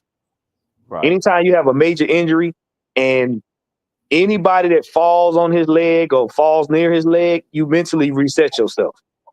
So he was like he's mentally reset right now. You might as well say he's fresh off an injury mentally. Mm-hmm. And so he's playing to baby that leg because in his mind, hey man, I could re-injure myself. So you're not gonna get right now. Kirk Cousins is probably at 60%. You're not gonna get 100% from him probably until next season.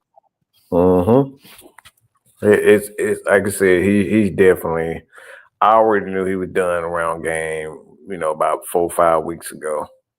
I like one thing for me that how you guys can know when a quarterback is done is when he's running away. He's shying away from contact.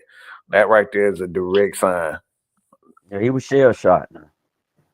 That right there, quarterbacks don't mind getting hit. Right. So you start running away from contact, and yeah, he's not talking to guys like before in the season. After getting hit, Kirk would, he would smile, he would laugh, he would grab a guy's hand. He was taking his time. He kept taking his time getting off the ground. That tells you everything. The signs are always there. You just got to know what they are.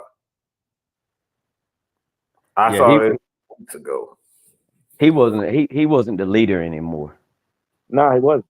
Yeah, because Junebug he took his girl. Look, I'm gonna tell y'all something. If you want to see, go back and look at that. Go back and look at our last game. Penix was on the sideline. He was on the sideline like he was growling to himself, like, bro, if I could just get on that field. He was ready to go in. Bro, he was possessed. The man looked possessed. That camera panned on him. I was like, oh yeah, he ready to go. He had his helmet on pretty much the whole game. Oh yeah, because he was waiting to go in. He was like, any day now. Looking at his watch. But I think this is set up perfect though. This was the best time if they was going to do it at home against New York. We won last week, and just the whole circumstance is going to be good for Penix, in my opinion. Look, a win in the bins for this young man. Right. Now, exactly. Listen. That's like I said, it's a perfect opportunity for him. For him to gain confidence in front of a home crowd. And like my thing at the end of the day, man, I don't believe in curses. Y'all can keep that shit to yourself. I don't believe in no curses. It just comes down to making the right move. Of course, you need luck. I mean, you just need things to bounce your way here and there. Get a call here and there. I don't believe in no curses. It comes down to like you sticking to a philosophy. And the thing is, with the Atlanta Falcons, they haven't stuck to a philosophy. That's why they're so inconsistent. Teams that stick with the philosophy and the identity, those are the people that has the most success. They stick to who they are. The 49ers, you know what the 49ers going to do. They're going to run that West Coast offense. They're going to play solid defense. The same thing with the Steelers. They're going to run the ball, and they're going to play solid defense. All the best teams stick to a philosophy. So I don't believe in no damn. Y'all can keep that, that jump. The Falcons have to earn respect in order to get calls. They haven't earned any respect, and that's why I say even with the Chiefs, everybody say the Chiefs, man, they get all the call. The NFL cheat for them. Well, they done won fucking 2 Super Bowls, and the refs know they're gonna take advantage of it. And that's the point of the good call. So you got to earn that respect. Like, exactly. Jordan, you think Jordan didn't earn his respect? Of course he did. All these guys earn the opportunity to be respected and to get those calls. You can't say, I need a fair shot. No, you don't need no fair shot. You need to prove to me that you're a good team and a good coach. You got to prove to me that you're going to take advantage of said opportunities. You're going to keep getting opportunities. You're going to keep getting opportunities to play on Monday night. If you play well on Monday night, but if you play like trash and embarrass the league on Monday night, why would they put you back on Monday night? It don't make sense. I don't think they were happy about that game that we just played either. Hell no. Want to see that bullshit? Ain't nobody want to see that. Look, let's be real. Most of y'all on your job know a co-worker that had been there or that had done something that got preferential treatment. It ain't nothing different. It's just business. Yeah. It's just business. Mm-hmm. Some of y'all be mad because your coworker got a parking spot closest to the door. Why? Because they the employee of the month. It's the same thing. It's the same thing. Exactly. But we said it earlier. It's about money because what's happening? The season's winding down. It's getting close to the playoffs. What's making them money is to see rivalries. Either if it's a coach, if it's a team player, or if it's just two teams in general. Now, like week 17, they want who we playing? Dan Quinn. That's a good story for them. People gonna turn in to see that. Why? Because hey, it's another coach that played for the Falcons. We gotta see if he gonna beat the Falcons away. Who? Arthur Smith did. And now they can make the narrative bigger if we win Sunday, and now we going to DC with this rookie. Mm-hmm. That's a bigger narrative. Mm-hmm. Yeah. So it's gonna be it's always business. But the players themselves, after they sign their contracts, they have to get out of that and get to doing their jobs, making the plays, and evolving into gelling and evolving into a better team. As long as they're here. Do your damn job. That's what it all comes down to. Yep. Do your job. Do your job. Hey, look, man, Mike, man, I'm gonna let you finish your show up, but I appreciate you opening up the lines for everybody to come on, man. Yeah, I figured everybody wanted to speak a piece on this. Yeah, but I'm gonna be after Sunday. I'm gonna wait for you to get back to your old self, because like I said, you guys were like reading obituaries this week. Look, I hate horrible football. That should take life out of anybody. That right. shit was. Yeah, it was crazy. I was like, "Dad, boy, it must be some tough times. These guys ain't hype." Look, I'm gonna tell you right now, my whiskey bottle didn't want to see me no more. So they had me drinking. They had me drinking on Sundays, and I don't drink like that. So nope. We gonna get King Richie on here. What's going on, Rich? What's going on, fellas? Hey man, can y'all hear? Yes, sir. I don't know. I think he just went out. Y'all there? Hold on. Can you hear me? Yeah. What's going on, fellas? How much, man? Man.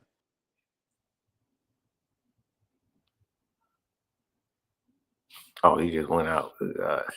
Yeah, having trouble right now. See, Mike, that would happen when you have a good show. Dirk Cutter get mad and try to cut the feed.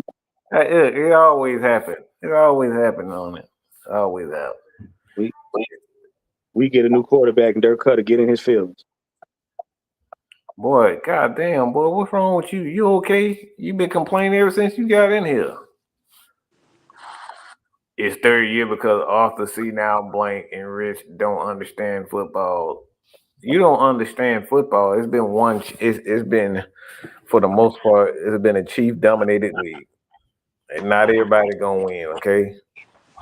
I don't know why people think it's just because you spend money, you're supposed to win. No, that's not how it works. Other teams spend money, just as much money as you guys have. I don't even know what y'all expect, to be honest. Winning championships is a process. It's not a right. That part. It's a process, and y'all think because you spend money as a fan, y'all think it's you guaranteed or you're entitled to it. The Falcons ain't the only team that spent money on players. Whether they washed up or they didn't, this ain't the first time. We done talked about this before. We've talked about this plenty of times. It's that y'all are spoiled, entitled fans who think y'all deserve a championship because y'all getting tired of being talked about by ESPN and people on Twitter who throwing it in y'all face. That's why y'all really want a championship.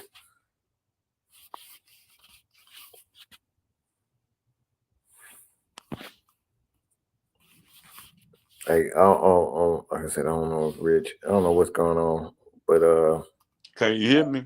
Yeah, go ahead, Rich. Okay, this is what I want people to remember. They were gonna pick Kirk Cousins before Raheem even got here, because you remember Kirk Cousins said he wouldn't mind playing for Belichick either. Mm-hmm. When Raheem came in here, Zach Robinson, and I'm gonna die on this hill, and you know I've been saying this, man, Mike. Zach Robinson was not brought here for Kirk Cousins. Kirk Cousins was supposed to show Penix.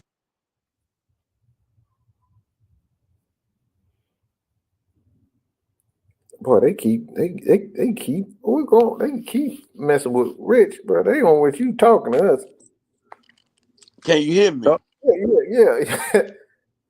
Nah, what I was saying is Kirk Cousins was brought here to teach Penix how to run the playbook. Right. Zach Robinson was never brought here for Kirk Cousins. Right. But Kirk Cousins has no vertical game. He's never had a vertical game. Mm-hmm. Yeah.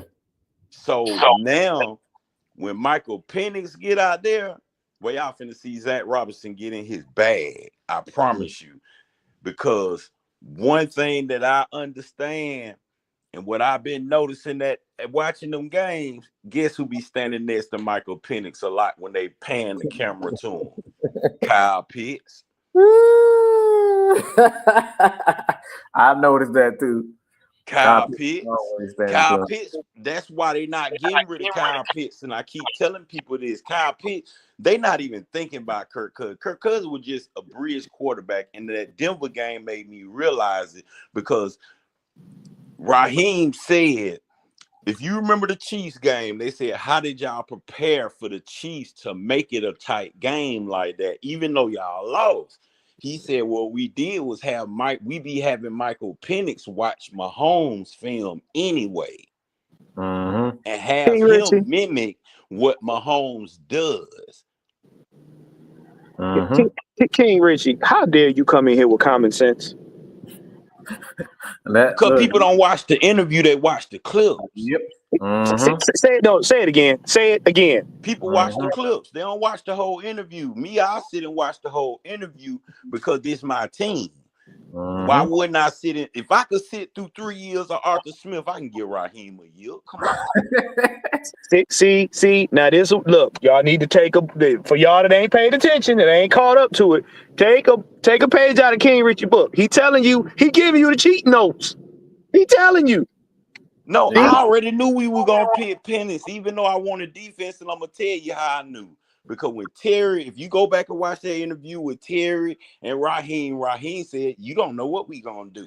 We may get a quarterback and pick one. I knew then. I said, but we ain't getting defense. Because if he's smart,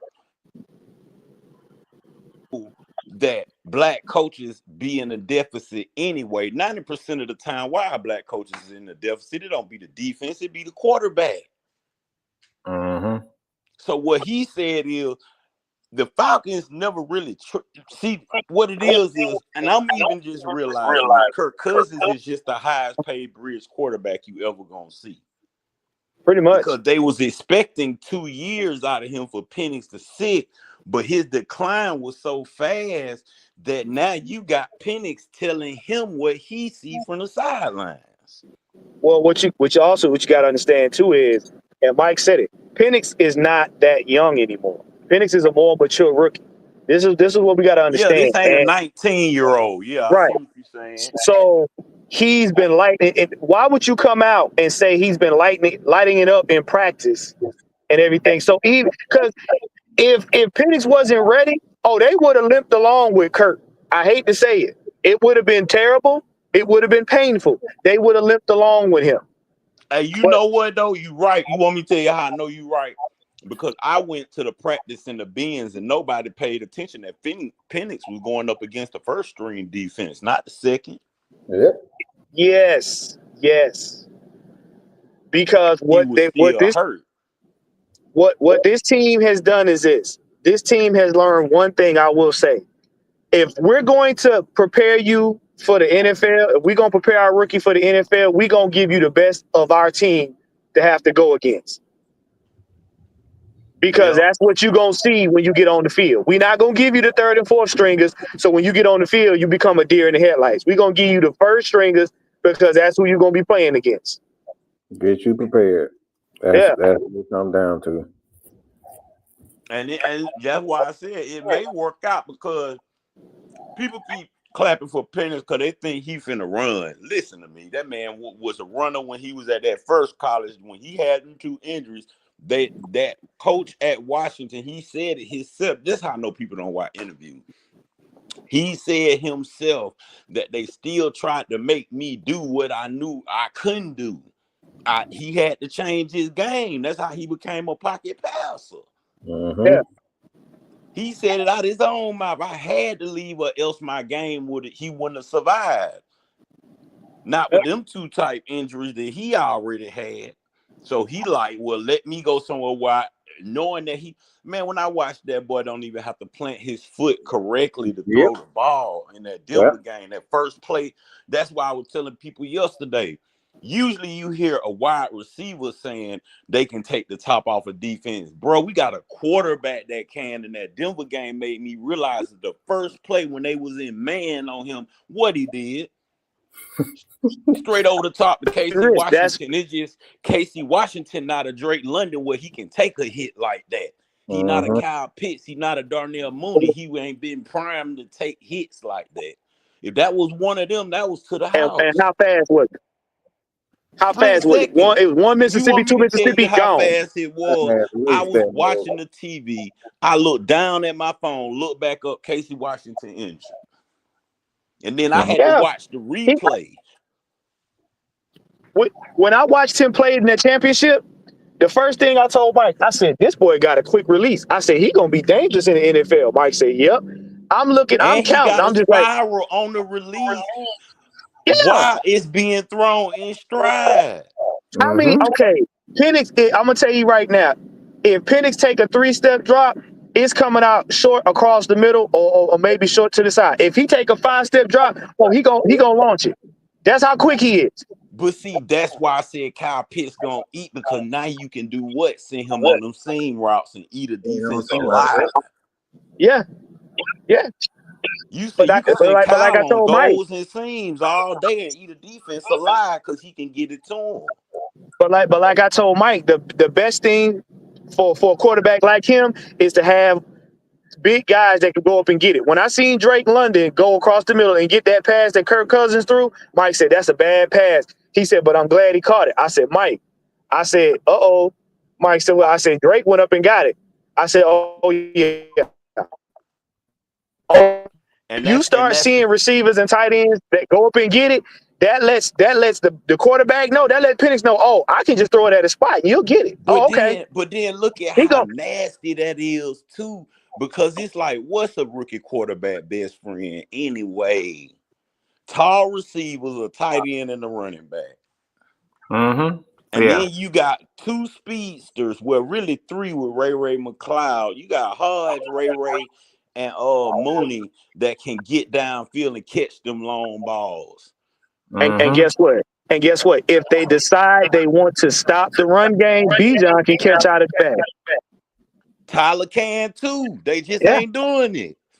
And that's why I said I'm gonna put my face card on this. I usually don't even do this, especially not with first-time rookies. But I really believe now it's gonna take more than these 3 games, what I'm finna say. But what I really think going on is I really feel like Zach Robinson was handcuffed, because I remember this last game. He said we can't even run play action because he can't move. The announcer said it. Yeah. Think about it. They tried to run the pistol. The reason they couldn't run the pistol is because they know that's a run play option. So they know Kirk Cousins ain't running. All we gotta do is blitz. I know I could beat that. I could pick a defensive play to basically be the RPO play when the quarterback got cement shoes. He tried to hand it, man. I'm gonna tell you, when I really knew it was over, when he tried to scramble for 10 yards and the man that was laying on the ground grabbed his foot. He was already tackled. All he did was reach his arm out, grab. That's how Kirk's foot got hurt. That's why he was limping. Because when he tried to take off, right when he was finna get that burst of speed, bro, grabbed his foot like, where you think you going? And he hit the ground. That was that 2-yard run. Done. Oh, yeah. He was done because Kirk was not going to risk re-injuring himself trying to push through that. And so that's when I knew he was over, because he limped off the field in, and we still had like almost 2 quarters to play. But if we gonna see stuff like that, I tried to stick up. I was a Kirk Cousins advocate. I still don't want Justin Fields. That's just me. Because I feel like Penix better than Justin, honestly. That's just me. We won't know. You know what? I'm gonna leave that comment to myself. I'm not going there today. I'm not going there today. I'm not saying Justin Fields bad. I just didn't want him. I was an advocate for a vet only because I knew that if we teach the rookie, because if you think about it, people say Bill Belichick wasn't winning after Brady. Bill Belichick was winning before Brady with Bledsoe. Bledsoe just got hurt and Tom Brady came in and did it 1-2, and now he some Super Bowl rings in. But don't act like Bill ain't been the GOAT is basically what I'm saying. So I wanted a vet. Proven vet. Well, see, the thing is, and this is one lesson that I hope the Falcons have taken based off of New England. The minute they found out that they had a Jim and Brady, Belichick went to work making sure that team was built to make sure it complemented Brady's style of play. And any team, any good organization, once you find out you have a Jim at quarterback, if you've got a good core of guys and you've got enough weapons, you just supplement the parts that aren't working to help adjust for him, for his style of play. And that's it. That's it. And the thing with the Falcons right now, and this is what we try to tell people, we don't have to go out and really look for a lot of players for him. We already got him, because I'm going to tell people for real. And I didn't even know who he was, just to be honest. I think it's Rondale Moore, the one who got injured. Yeah. Man, I went and looked at that man. That man got to run a 4.0. Period. Like, if he was on that field with a Darnell Mooney or Drake London and a Kyle. We got 7 weapons with him. It would have been 7 weapons on offense at any given time that would literally be able to decimate defenses. Bro, get the fuck out. Get the fuck out my face. You bitch ass. Get the fuck out of here with this weak ass shit. You don't even know what the fuck you talking about. Talking about no more excuses for piss. Do you even know that he's in the top? This man literally about less than 300 yards from top. Yeah, he almost had 1,000 yards or something like that, ain't he? Yeah, like, bro, the only reason why this man averaging about 15 yards a catch at tight end, right? Over 500 yards of receiving at the tight end position. But then, what, man, Mike, you know what made me mad about that conversation with Pitts too, though? Even though I've never put him on a Brock Bauer type of level of tight end, because to me, but in the same token, the reason he had so much success with Matt Ryan, because he was the only weapon. He's the only weapon, and the thing is, everywhere Kyle Pitts has been, he's caught 50 to 60 passes and 700 yards, even in college. So all this bullshit that y'all are talking about Kyle Pitts not being a unicorn, motherfucker, he ain't never been the unicorn. Y'all put that label on him. The real unicorn that brought Bauer, that's neither here nor there. Okay, but see, the thing is, let's be real. It ain't even about Kyle Pitts at this point. It's about you fans. He's never going to play the way you think he needs to play. He's playing the way he should play. That's the problem. Y'all got this fictitious picture in y'all minds of what Kyle Pitts need to look like, how many yards he need to have, because y'all got Madden on special remedial. That's and then the if problem. the man ain't looking your way, ain't nothing you can do about that. Right. He ain't tight end. He's a receiver. What the fuck are you talking? Man, get the fuck out of here. Like, look. That's how I felt when I seen him compare Kyle Pitts to Jamar Chase. I'm like, bro, he's not supposed to be Jamar Chase. Let me say this. Right? And this is last time I'm gonna say this about Kyle Pitts. He ain't never been a top receiver. Okay? Never. He ain't never been that. Okay? Just because you think he should be something, that's your fucking problem. But then one Van Jefferson, the top receiver in Florida. Now, you know what? Now, I see where that comment's coming from. He's not Julio Jones. Cut it out. Cut it out. What you keep saying. Y'all, look, just because your stupid ass believe he Julio Jones don't mean he that. He's not Julio. Because you believe in the goddamn tooth fairy don't mean there's a such thing as a fucking tooth fairy, okay? This is what the fuck I'm talking about. Y'all believe in the imaginary motherfucking, y'all be all the imaginary characters and shit, and then when the motherfucker ain't that, y'all say, oh man, my feelings got hurt. I thought there was a such thing as a tooth fairy and Santa Claus. Nigga, you believe in Santa Claus. That don't mean he fucking real. Can I tell you a secret? His real name wasn't even Julio. But look though, can I tell you a secret? Julio ain't coming back. They're not making another one. They're not making another one. I'm sorry. He's not coming back. He's not a tight end, he's a receiver. That's fucking stupid. You know what the fuck you talking about? This is what I'm talking about. Y'all believe in shit that ain't even real. He's not a receiver. He just so happens to catch the passes, okay? He can't even run receiver routes. He can't run these routes. Like, you don't know what the fuck you talking about. You talking about, oh, he's a bust. What is he? You don't even know. You ain't did no scouting report. You ain't look at no film. All you see, oh man, he only got 50 catches on the year. That ain't enough. Because you hear these dumb motherfuckers on ESPN say this shit. Y'all run with this. Oh, he's a unicorn.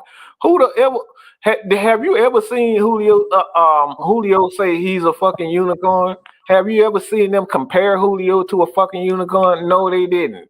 But they put that label on him. They never even said that about Jerry Rice, that he's a fucking unicorn. But y'all put this label on him, and it's because he's not that.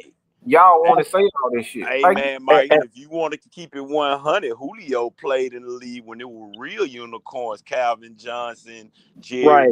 You know, Roddy White had even turned into one, and he was sorry at first. He was dropping everything. They never. No, but I'm going to tell you where it came from. It came from Shannon Sharp coming on there talking about when he talked about that year when we got Kyle Pitts. We still had Julio and Calvin Ridley. Words out of his mouth was, man, you mean to tell me the Falcons got Kyle Pitts to go with Julio Jones and Calvin Ridley? That's gonna be hard to guard. Hold on, that's when they got this from. Stop. Let me say something to people about scouting. Okay? Just because a motherfucker put you and scouted you as a receiver don't mean that's what you are. Okay? If you know anything about college ball, there's a such thing called athletes. Okay? Just because you're an athlete and you can run fast don't mean you're at that position. That's why they have certain things in college. That's why they even say guys came in there as an athlete. He came there as a receiver. But when they scouted him, they realized with his abilities that he was a tight end, and they turned him into a tight end. Okay? His abilities isn't a wide receiver. His abilities is a tight end. Therefore, that's why they turn him into a tight end. Okay? Hey, and you know what made that point even more valid, man, Mike? You see what C.J. Stroud doing to his cornerback, right? He said, I really want you to be a receiver because your ball tracking skills is out of this world. Yeah. That's it. This is about your skill levels. Everybody, look, I don't give a fuck about you being from Florida. I got motherfuckers that live in Florida. My nephew and they live. Fuck you and Florida. The fuck I care about you being from Florida. That don't make your ass smart because you from Georgia, Alabama, Mississippi, motherfucker. Y'all be saying some stupid ass shit because y'all believe this guy, his abilities is that of a tight end. Just because you want him to be something else, that's not what he is. I can't turn Caleb McGarry into an all-pro center because I think he need to be playing center. Have you noticed his routes be more crisp when they play him at tight end versus receiver? Huh? Kyle Pitts' routes be more crisp when they play him at tight end where he truly supposed to be versus when they try to spread him out wide. His routes a lot better at tight end where he's supposed to be. It's a lot better because he don't have that abilities. That's exactly what I'm saying. No, I don't care about. Look, I'm a Georgia fan. What the fuck you a Florida fan got to do with fucking his abilities? Like what? Man, I'm all right. We gonna end this show because motherfucker talking stupid as fuck right now. Like because Florida said this. The fuck, I don't give a fuck about his. I've been around people that are real scouts. His abilities say and they speak. Fuck Florida, fuck out Georgia, and fuck all that other nonsense. That ain't got nothing to do with him. His abilities say that he is a tight end. Okay? I don't care what Florida or what other scout says. It's what his abilities say. His abilities say he's a tight end. When you look at Mike Vick, he can't say that he's a pocket quarterback because his abilities say he's a mobile quarterback. Y'all got to stop reading to all this nonsense with these scouting reports and look at what that player is. But man, Mike, why would he not be a tight end if he report to Kelsey and Kittle tight end camp every offseason? Every offseason, he in tight end camp with them. He in tight end camp. He's a tight end, bro. Like nobody give a fuck about. Nobody cares about what everybody what Florida thought he was, because that's what Florida thought he was until they actually saw him in person, practice every game, and they say, all right, he's not a receiver. We're gonna turn him into a tight end. Okay, that's what they turned him into. Y'all just be y'all read into these scouting reports that people that ain't never Honestly, seen. it'll be easier to turn Brock Bowers into a receiver because he actually know how to run routes. But his thing, he's one of the better tight end. But I seen him in this Falcon game against even against cornerbacks, and he wasn't as good as a route runner against cornerbacks. And this is what I'm talking about. Everybody say he is, as a tight end, he's one of the best route running tight ends in the damn game, even as this young. But when you put him against other guys with abilities, that shit goes away. And this is what we saying with guys like Kyle Pitts. When you put him up against real athletes and great athletes, you see what they really are. Yeah, linebackers versus DBs. Yeah, he's a better when you look at Brock, for example, when you put him against a damn a linebacker, his route running is out of his mind. But why? Because when you playing against a linebacker, they don't have the ability that the cornerbacks have. But when you put a cornerback on Brock Bowers, you see, all right, he's not as exceptional as a route runner as we thought. He's just exceptional against certain talent. And this is what we talking about. This is why I say it don't matter what y'all think and what they say. It's what he is on that field according to the talent that he's going against. This is why they said Kyle Pitts is a unicorn, because when you put him up against a linebacker, he's going to destroy them all day. Why? Because of his size, his speed, and his athleticism. Most linebackers don't have that ability to run like cornerbacks. Okay? And that's why he always open, because when he up, ain't really too many linebackers that can stop Kyle Pitts. He always open when you put him on the line. That's why they call him the unicorn. So this is what I'm saying. It's y'all listening to these people and you don't know football. Stop listening to them and see what he is on the field against said talent. I have a question for you guys. What's up, hey, what's up? I'm trying to figure out, how do we unlock Kyle Pitts? Because when he was with Matt Ryan, he was unstoppable. He was all over the field. He was schemed open. He couldn't be stopped with Matt Ryan's last couple of years. So I'm just trying to figure out why they have not figured out how to unlock Kyle Pitts, because that don't make no sense. Like he was 1,000-yard receiver his rookie year with Matt Ryan. And so I'm just baffled as to how you cannot unlock that. Maurice, stop throwing the ball to Ray McLeod and throw it to Pitts. It's that simple. It's not hard. It's not rocket science. Right. Throw him the ball. He's not even getting targeted. I mean, I get other people got to eat in the offense, but he's a dangerous weapon that can be utilized, and he can be a game changer. But I mean, like I said, do you guys feel like he's running lazy routes though, or do you think that injury's not 100%? He's not 100%. That's another fabricated incident. Look, people find things to nitpick.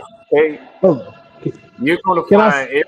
I've seen instances where I saw even Tony Gonzalez lacking on routes. I've seen Grady Garrett lacking on plays where he's just like, shit, I ain't going up there. Somebody else done got it. I'm not going. You can nitpick.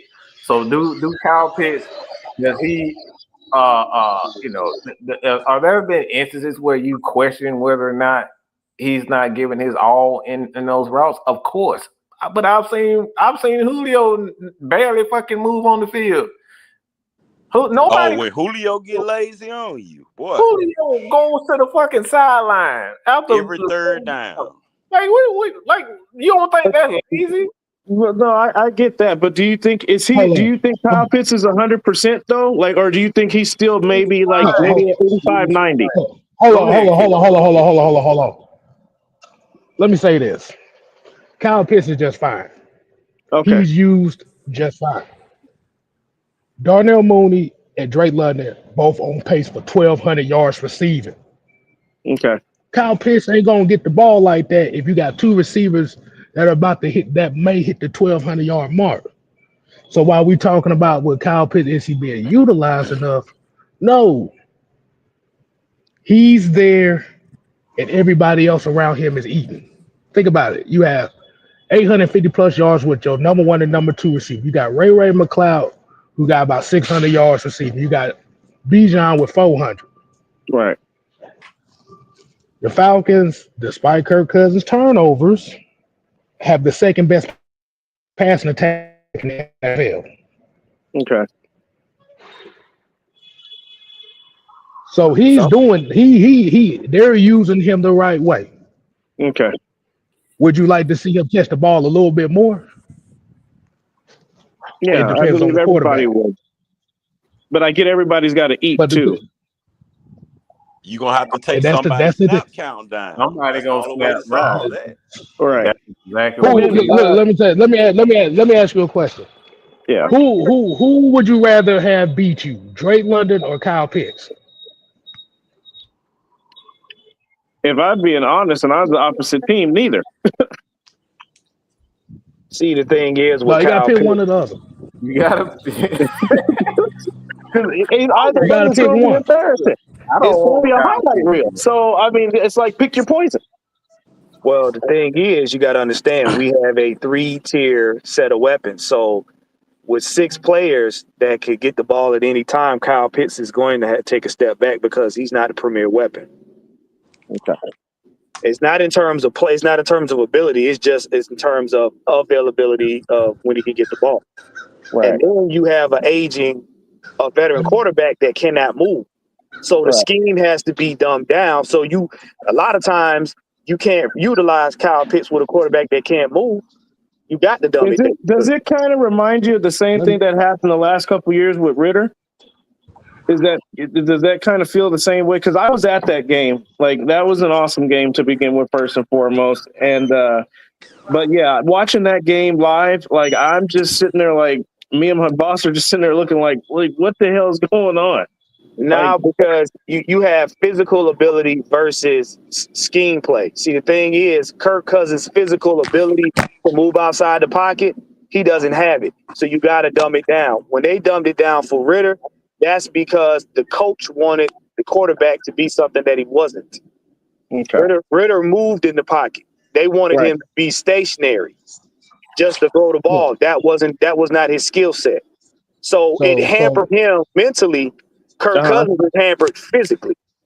Okay. So when we're talking about Ritter last year with Kyle Pitts, you do realize that Kyle Pitts and Jonnu Smith combined for 1,200 yards receiving and 7 touchdowns, right? Right. Like you said, Kyle Pitts is not going to be the 1,000-yard receiver everybody's hoping he's going to be. You got too many guys around him now. The thing that you want him to do. So basically, the only reason that happened the first year is because it was just him and Matt Ryan and Julio. Yeah. Who the hell was scared of Tajay Sharp? Nobody. Who was scared of Christian Blake? Nobody. Who was scared of Russell Gage? Not really anybody, not to my knowledge. Who was scared of Olamide Zaccheaus? Yeah. I see where you're going with this. Yeah. Yeah. So because the thing about it is Mike made one key point that a lot of people gloss over. His yard per catch average is like top 2 among tight ends in the league. It's literally right up there with wide receivers at about 14. All right. Mm-hmm. So they have to pick their spots with him. So what he does is his role pretty much is a decoy, and if he happens to be open, then they'll take the shot. No. A decoy is somebody that you don't use. His role is to bring attention. The thing is, once defenses get tired, trying not to chase him, or they get tired of Drake London catching 9-10 balls a game, then it opens it up for Kyle. See, Kyle is a matchup nightmare. Right. Because the simple fact of, because if you look at how defense play, even to this day, defenses are more scared of Kyle Pitts beating them than Drake London or They Darnell Mooney. really is. They really is. They almost Yeah, double because and I've triple team noticed Kyle in the Pitts. games that they've been trying to doubling Kyle and trying to take him away and asking us to beat them with someone else. Well, see, remember now, Kyle and Tyler Algier, because once they get started, it's hard to stop them. And that leads me to my next point. Like, when are we gonna feed? When are we gonna feed Algier? Like, don't me. I love Bijan. I love Bijan. You gonna get him the ball? But Tyler's the bowling ball. Yeah, how we look? We going right back to the same point. The thing is, the Falcons just have way too many weapons. Everybody not gonna eat, bro. Tyler, but if you got all them weapons on the field at the same time, though, regardless of who eat, if the defenses are scared. I know what he's asking, and I'm gonna answer it. What you're simply asking is, are they going to be main features most of the time? They're not. Kyle's not going to be a main feature on the offense. Neither is Tyler Algier. They're not. They're going to be contributing factors to the offense because they're what you call secondary weapons. Those are the guys that where if Bijan need a rest, Tyler gonna go in, or we need short yardage. That's what he's good at. Kyle's going to be that secondary player to where once the defense gets tired, or let's just say, if they're not using a scheme with Drake, Kyle can either draw off the defense or they can use him in the middle to go up and whatever the case may be. Now, there's going to be times where there are going to be games where Kyle is probably going to be featured, but with so many weapons, you got a rotation, just like on defense. Right. Everybody's not going to eat at the same level, so we shouldn't expect to see them at the same level. Because I honestly thought that people are asking the wrong question. They're asking the wrong question is when the defense is going to allow Tyler to eat. This is where it comes down with Tyler. Well, was this offense? Well, technically, another question I have for you guys: was this offense supposed to be like sort of a replication of the 2016 offense? No, it's supposed to get as many weapons as you probably can for every situation. The problem is the defense is dictating what the situation is. No, this is the Sean McVay offense. This is not Shanahan. Like you said, if you know with the Sean McVay offense, they use a lot of 3 wide receiver sets. The wide receivers are pretty much the mainstay. Like you said, with Tyler Algier. See, Tyler Algier is a situational guy. This is why you see him mostly in the second half. That's why you drafted Casey Washington too. Oh, okay. See, you got to follow the roster moves. Everybody be so focused on the players, but if you just follow the moves that they're making, they're telling you what this offense is going to be. And it's going to be even more dangerous because you got a quarterback that can come out the backfield now. And get that. Mm-hmm. But yeah, like with Tyler, if you look at all the secondary, all the running RB2s in the league this year, he has the most yards out of all the RB2s. He's on, like you said, if they run the ball like we think they're gonna do, he's on pace for an 800-yard season. Right. So he's doing his job. The thing is, everybody not gonna eat, bro. That we just gotta accept that. And Falcons fans don't want to accept that. I'm not saying you. We just saying a lot of people in general don't want to accept the fact that we're not gonna have 6 guys with 1,000 yards. That ain't happening. No, yeah, I know. I understand that. I mean, that just based on the playbook, and there's only so many plays that have to be run and defense and so on and so forth. It's just I was hoping that they would be able to like use Kyle Pitts as a mismatch. Like that's what the whole point of getting Kyle Pitts was in certain situations to where he can exploit the defense. But see, that's the thing though. What you not accounting for that people like me and man Mike account for is you never know who's gonna go off in that game. Right. You trying to force Kyle Pitts when it may be Mooney that's the one that got, where they ain't covering him like that. Right. Then it may be, well, we gonna stop Drake and Mooney, but you got to beat us with the run game and the tight end. See, this football game gets way more technical than playing man. So, Right. so basically, chess. so basically, It's what chess, you got is you have a situational offense. Okay. You got enough players to have a situational offense. Most teams don't have situational offense. They either got, either it's a good running game or it's a good passing game type offense. Falcons got situational offense. Whatever situation they got, they can put a player in to fit it. And that's why they always keep Kyle Pitts double covered regardless of who on the field, is because everybody know that once you get the tight end rolling, the rest of the offense gonna fall in place. Right. So that's why it's chess. It's really chess. It's not man, it's chess. You got to know who to play, how to move, where to put them, why you doing it. Because if you don't know the why, the man behind can't even catch up because he don't even know what's going on. Right.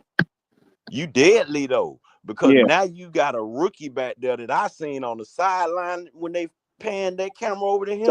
I was there. I was at the game. I saw it. Yeah, he ready to eat. Because if he's pointing out to the vet what he's seeing on the sideline, then he already see how they trying to play it, and in his mind, he like, damn, I probably would have ran. He ain't going nowhere. You thought He gonna ride the bumper of this. He gonna try to ride the bumper of this car to get in front. So we make a turn right. So with Penix, Fred Buzz $2, he said Penix is gonna be used more. Gonna use Pitts more. Like I said, this is exactly what's gonna happen because, like I said, the thing is with this offense, the quarterback, when he's on the field, he has to make a conscious effort to actually get the ball to the playmaker. And that's something that Kirk Cousins, for whatever reason this year, just has not been doing. He hasn't been doing that. And if you guys don't mind, I'd like to switch it over to the defensive side of the ball and find out why the hell they keep reverting back to the same damn that off coverage nonsense. It's really, really frustrating. Like when we play man, we're more effective. I mean, yeah, I get it was the Raiders, but basically most of the season, from what I've seen, when we play man, we're a lot more effective. I'm so sick of this off coverage nonsense. Maurice, you know the answer, brother. You hear me crying about this all the time. I literally be in tears. You know the answer. What's the answer? Are we just not? Do we just not have the talent on defense to stay in there? You know what it really is all the time. You know exactly where I'm going with this. I know. Because I'm expecting Judon to blitz. What I noticed they got in him this off in last coverage. game. I'm just like, what the hell is going on? Does Jimmy Lake not know what the hell he's doing? I'm gonna tell you, no. See, I think it's Raheem, to be honest. That's where you messed up at. That's where I think you it's messed an ego up. thing. But see, that's where you messed up at, because it's not even about Jimmy Lake right now. It's about the man behind him, because I seen the team run over to him, not Jimmy Lake. Jared Gray. I seen the team run to Jared Gray and celebrate over there. And I think what happened is Jared Gray was showing how to get the pass rush so much that he slacked off on the secondary. They need to really just let him be the defensive coach so that way he can handle both. He slacked off on his job to show Jimmy Lake how to create a pass rush.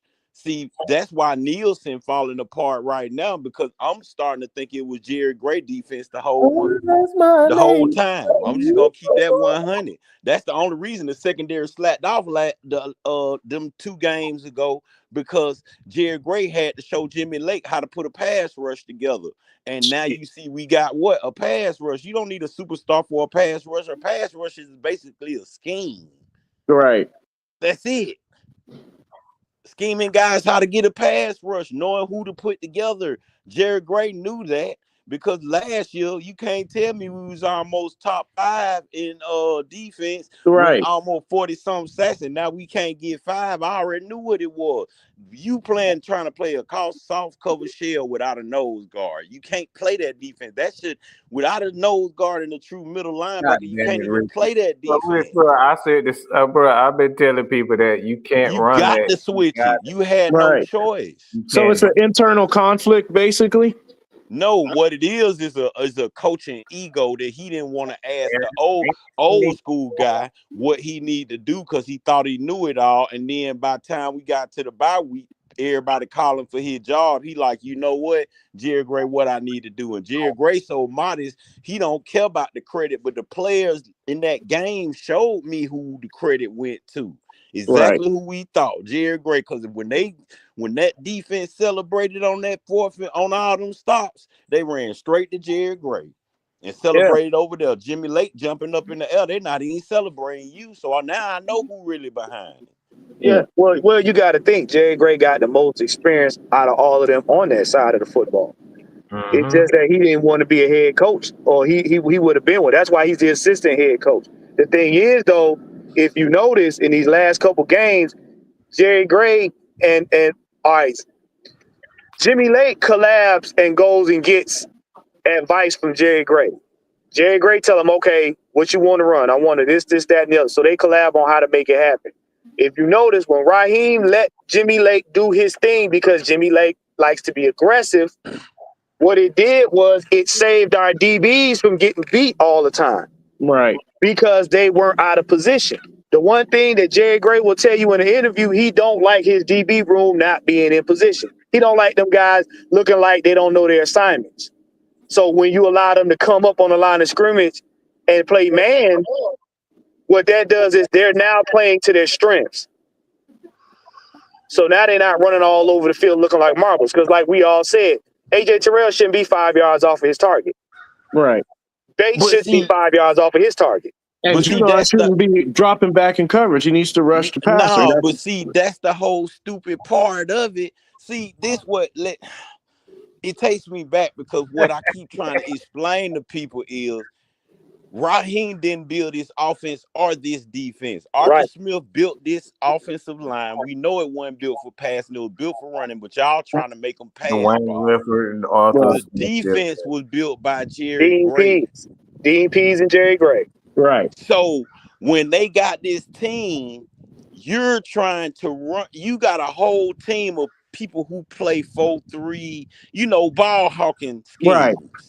And you're trying to make them cover. That's why they always look crazy because they got to cover a certain zone. That's like me having a whole bunch of man DBs talking about, yeah, we finna go out here and play this cover 3 today, fellas. That's what we playing this year. Right. And they looking at you like, damn, I gotta be 5-10 yards off the ball. That's not playing that. Once you put AJ on that line, now you seeing him flourish all year long. They leave AJ in man. They may put all the rest of the team may be in zone, but they definitely leave AJ in man just about most of the time. Well, because AJ, I keep telling people, AJ's strength is if AJ's covering you body to body, you're not gonna beat him. AJ's a big dude. Right. If AJ is up on you, you're not gonna beat him. That's why if you watch that Tampa game, Mike Evans always pushed off on AJ because he know if AJ is stride for stride with me, I'm not getting this pass. I'm not. Right. So I got to create separation in order for me to get this pass. That's why he's so effective. And when you got a scheme like that, if I know that's his strength, I'm not going to put his on because now AJ out there in limbo. He got to run to you, then he has to run with you. That's not by that time you can make any move you want. And I don't care how good a corner you are. If I got to run to you and you make a move, guess what? You throw me off 90% of the time. Right. And the only way I can hang on is if I get a call. So Raheem just needs to leave well enough alone and let Gray and them guys do their thing. But see, that's the thing. You're playing so much soft coverage that you got your D-line off the ball, playing off ball. What D-line you see playing off ball in this NFL? This ain't college. Zero. You got them playing scared instead of being the aggressor. That's why Grady is more successful now because they're playing the Grady strength. Grady had been nasty next to Rukaroro if people ain't paid attention. But see, if you Eddie listen, Goldman have if been nasty next to Grady. Eddie Goldman done got 2-3 sacks. but see what you got to understand too is part, and it's also NFL too, and I'm gonna tell you why. Because in the aggressive, they already know if the Falcons start off aggressive on defense, their defense is gonna put out players, and we gonna make plays. Guess what they do? They make calls. When they make those flag calls, guess what happens? It makes the defense play a lot lighter. They play back. They're not as aggressive. So you being a defensive coordinator or a coach, you got to understand I must adjust to that. I got to find a way to keep my guys aggressive without getting penalties. You can't play soft after that, and that's what we've been doing, and that's been hurting us. And the league knows it. So certain teams, if certain teams want to win, they know. Oh yeah, this goes to our advantage because as soon as they get a first call, Falcons they're gonna lay off the gas as far as getting at us. That still goes back to the coaching part. The coaching can't care about penalties. Even if you get a penalty, you got to stick with that philosophy, and that's what makes guys like Rex Ryan geniuses because he don't matter if it's third and 1 consistently. He gonna keep putting the pressure on you. He don't care. You gotta stick with that. You gotta stick with that philosophy when it comes down to it. So we talking about this Atlanta Falcons team and where this team is. They're fine, guys. All right. Kyle Pitts is fine. He's a tight end. And the Atlanta Falcons right now, they have a ton of weapons. Probably too many weapons, to be honest. You can't feed everybody. That's just the way of the world. You can't. That's the way of the game. Do you think they'll probably release some of those? At least maybe release a couple weapons, or no? Well, you're not gonna like it. You're not gonna like it, but other teams is gonna make sure that the Falcons give those up. The Falcons not gonna willingly go out and shop these guys, but other teams are going to ask for Tyler Allgeier. They're gonna ask for Kyle Pitts and Drake London. They're gonna ask, but it just depends on where the Atlanta Falcons are at that time. Whether we're a top defense, we could quite possibly give up an offensive weapon if we're a top defense. But it just depends on how this team continues to develop. If they develop on the defense side of the ball and they get everything together, say goodbye to a Tyler, a Pitts, or whoever the case may be, you're not going to be able to kick these guys. That's just the way of the NFL. You got it. But if you have a dominant side of a offense or defense, somebody on the opposite side is going to have to go. Hey, but you know what, though? It's really not time to panic. And I'm going to tell you why it's not time to panic. Because Tampa bet not lose one more game. I'm going to tell you like this. If this young boy come out here, nobody got film on him. Nobody know nothing about him. I think he can slide through. Be relaxed on him if you want to. I think he can slide through these 3 games and we making do something nice. If not, we just get him prepared for 2025. But I really think that he can slide in there because ain't no film on him, so you can't play him like you play Kirk Cousins. I was thinking maybe they Dallas might. I forgot what the rest of the Tampa Bay schedule is, but I was thinking maybe Dallas might be the one to take Tampa Bay. Nah, I'm gonna tell you right now, the one you better watch out for is the Panthers. And the reason why, and a lot of people laugh when I said this, it's more pressure on Tampa Bay to keep the lead than it is for us to catch up.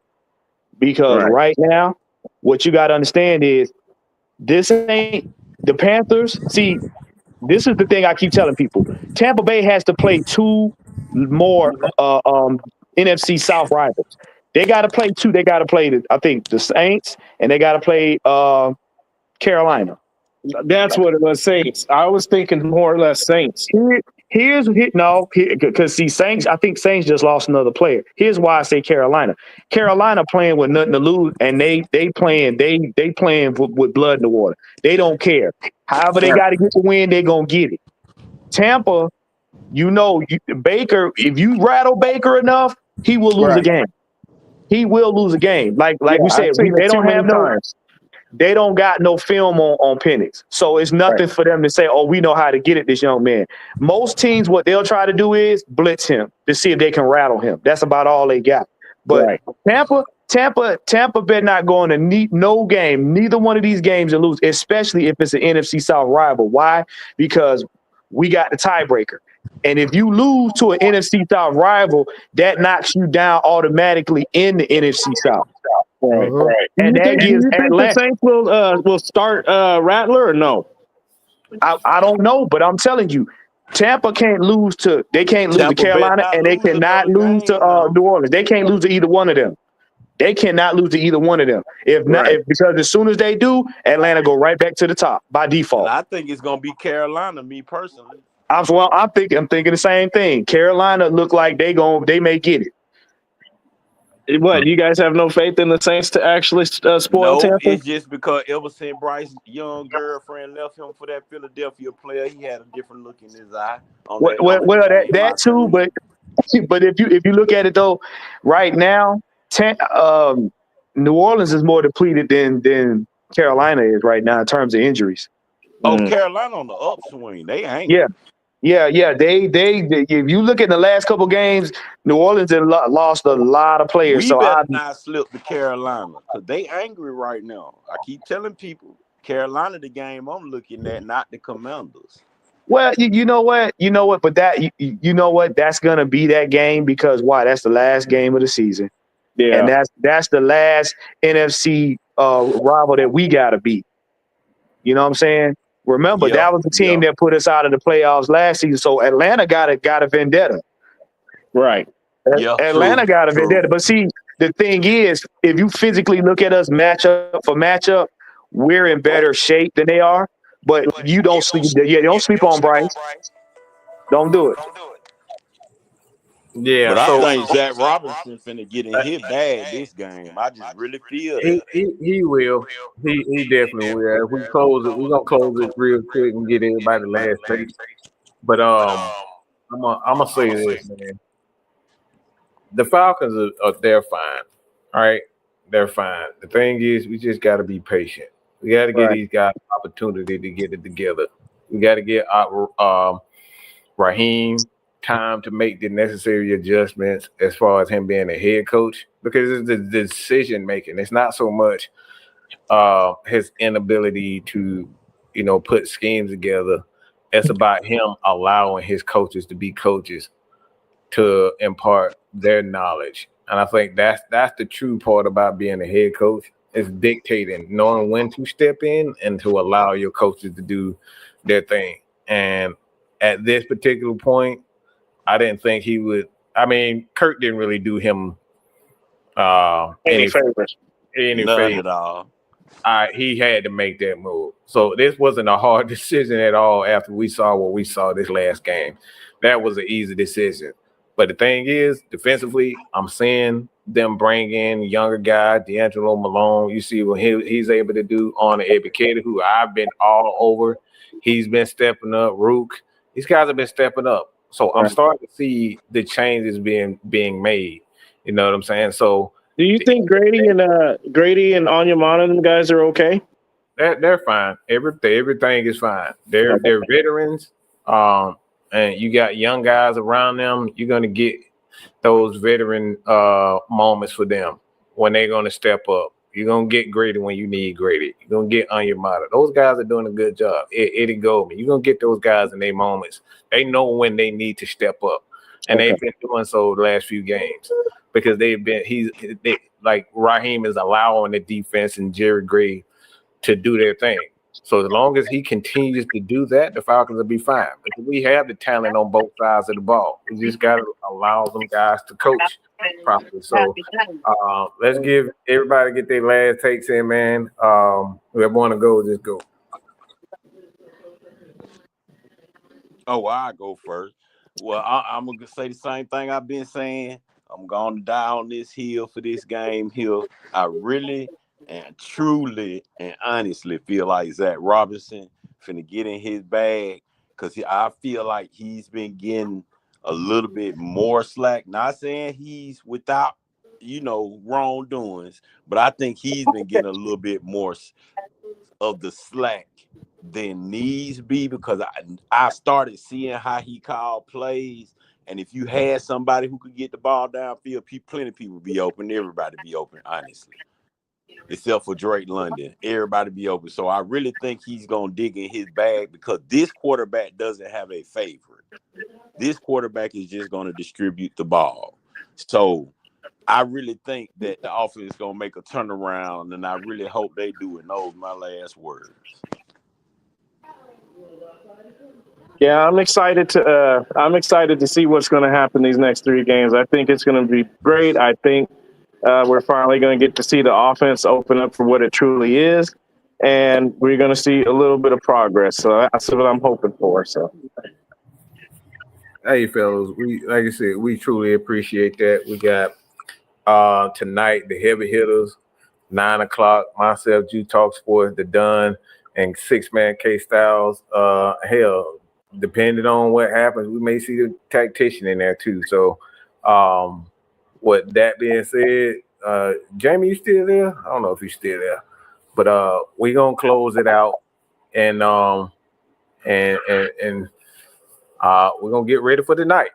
It's been a hectic season for the Atlanta Falcons, but I think we head into the right direction, man. We got some nice young pieces. We got some pretty good scouts. Those guys have done a pretty good job. We still need to develop these guys properly. We still got a guy in Jerry Gray that's been there, done that. He has experience in turning defenses teams around. It's fine.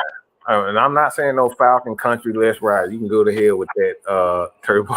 I'm not saying that crap. All right. Falcons country, let's ride. No, we're not saying that, bro. But hey, man, I truly appreciate everybody for coming on, speaking their piece. That's what we like to do over here at AFN, man, and give everybody opportunity to speak their piece. Like I said, we like to talk crap over here, man. So anybody feel like we was a little bit too harsh and what we saying at the time, we some shit talkers. That's what we do.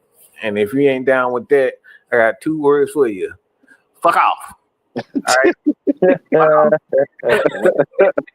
We like to talk shit over here. It's all love though at the end of the day. So with that being said, I'm out, man.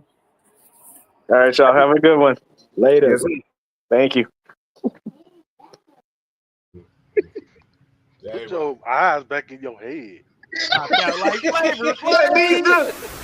Pry their eyes open and force them to see the truth. We will skin the sheep and sacrifice the weak.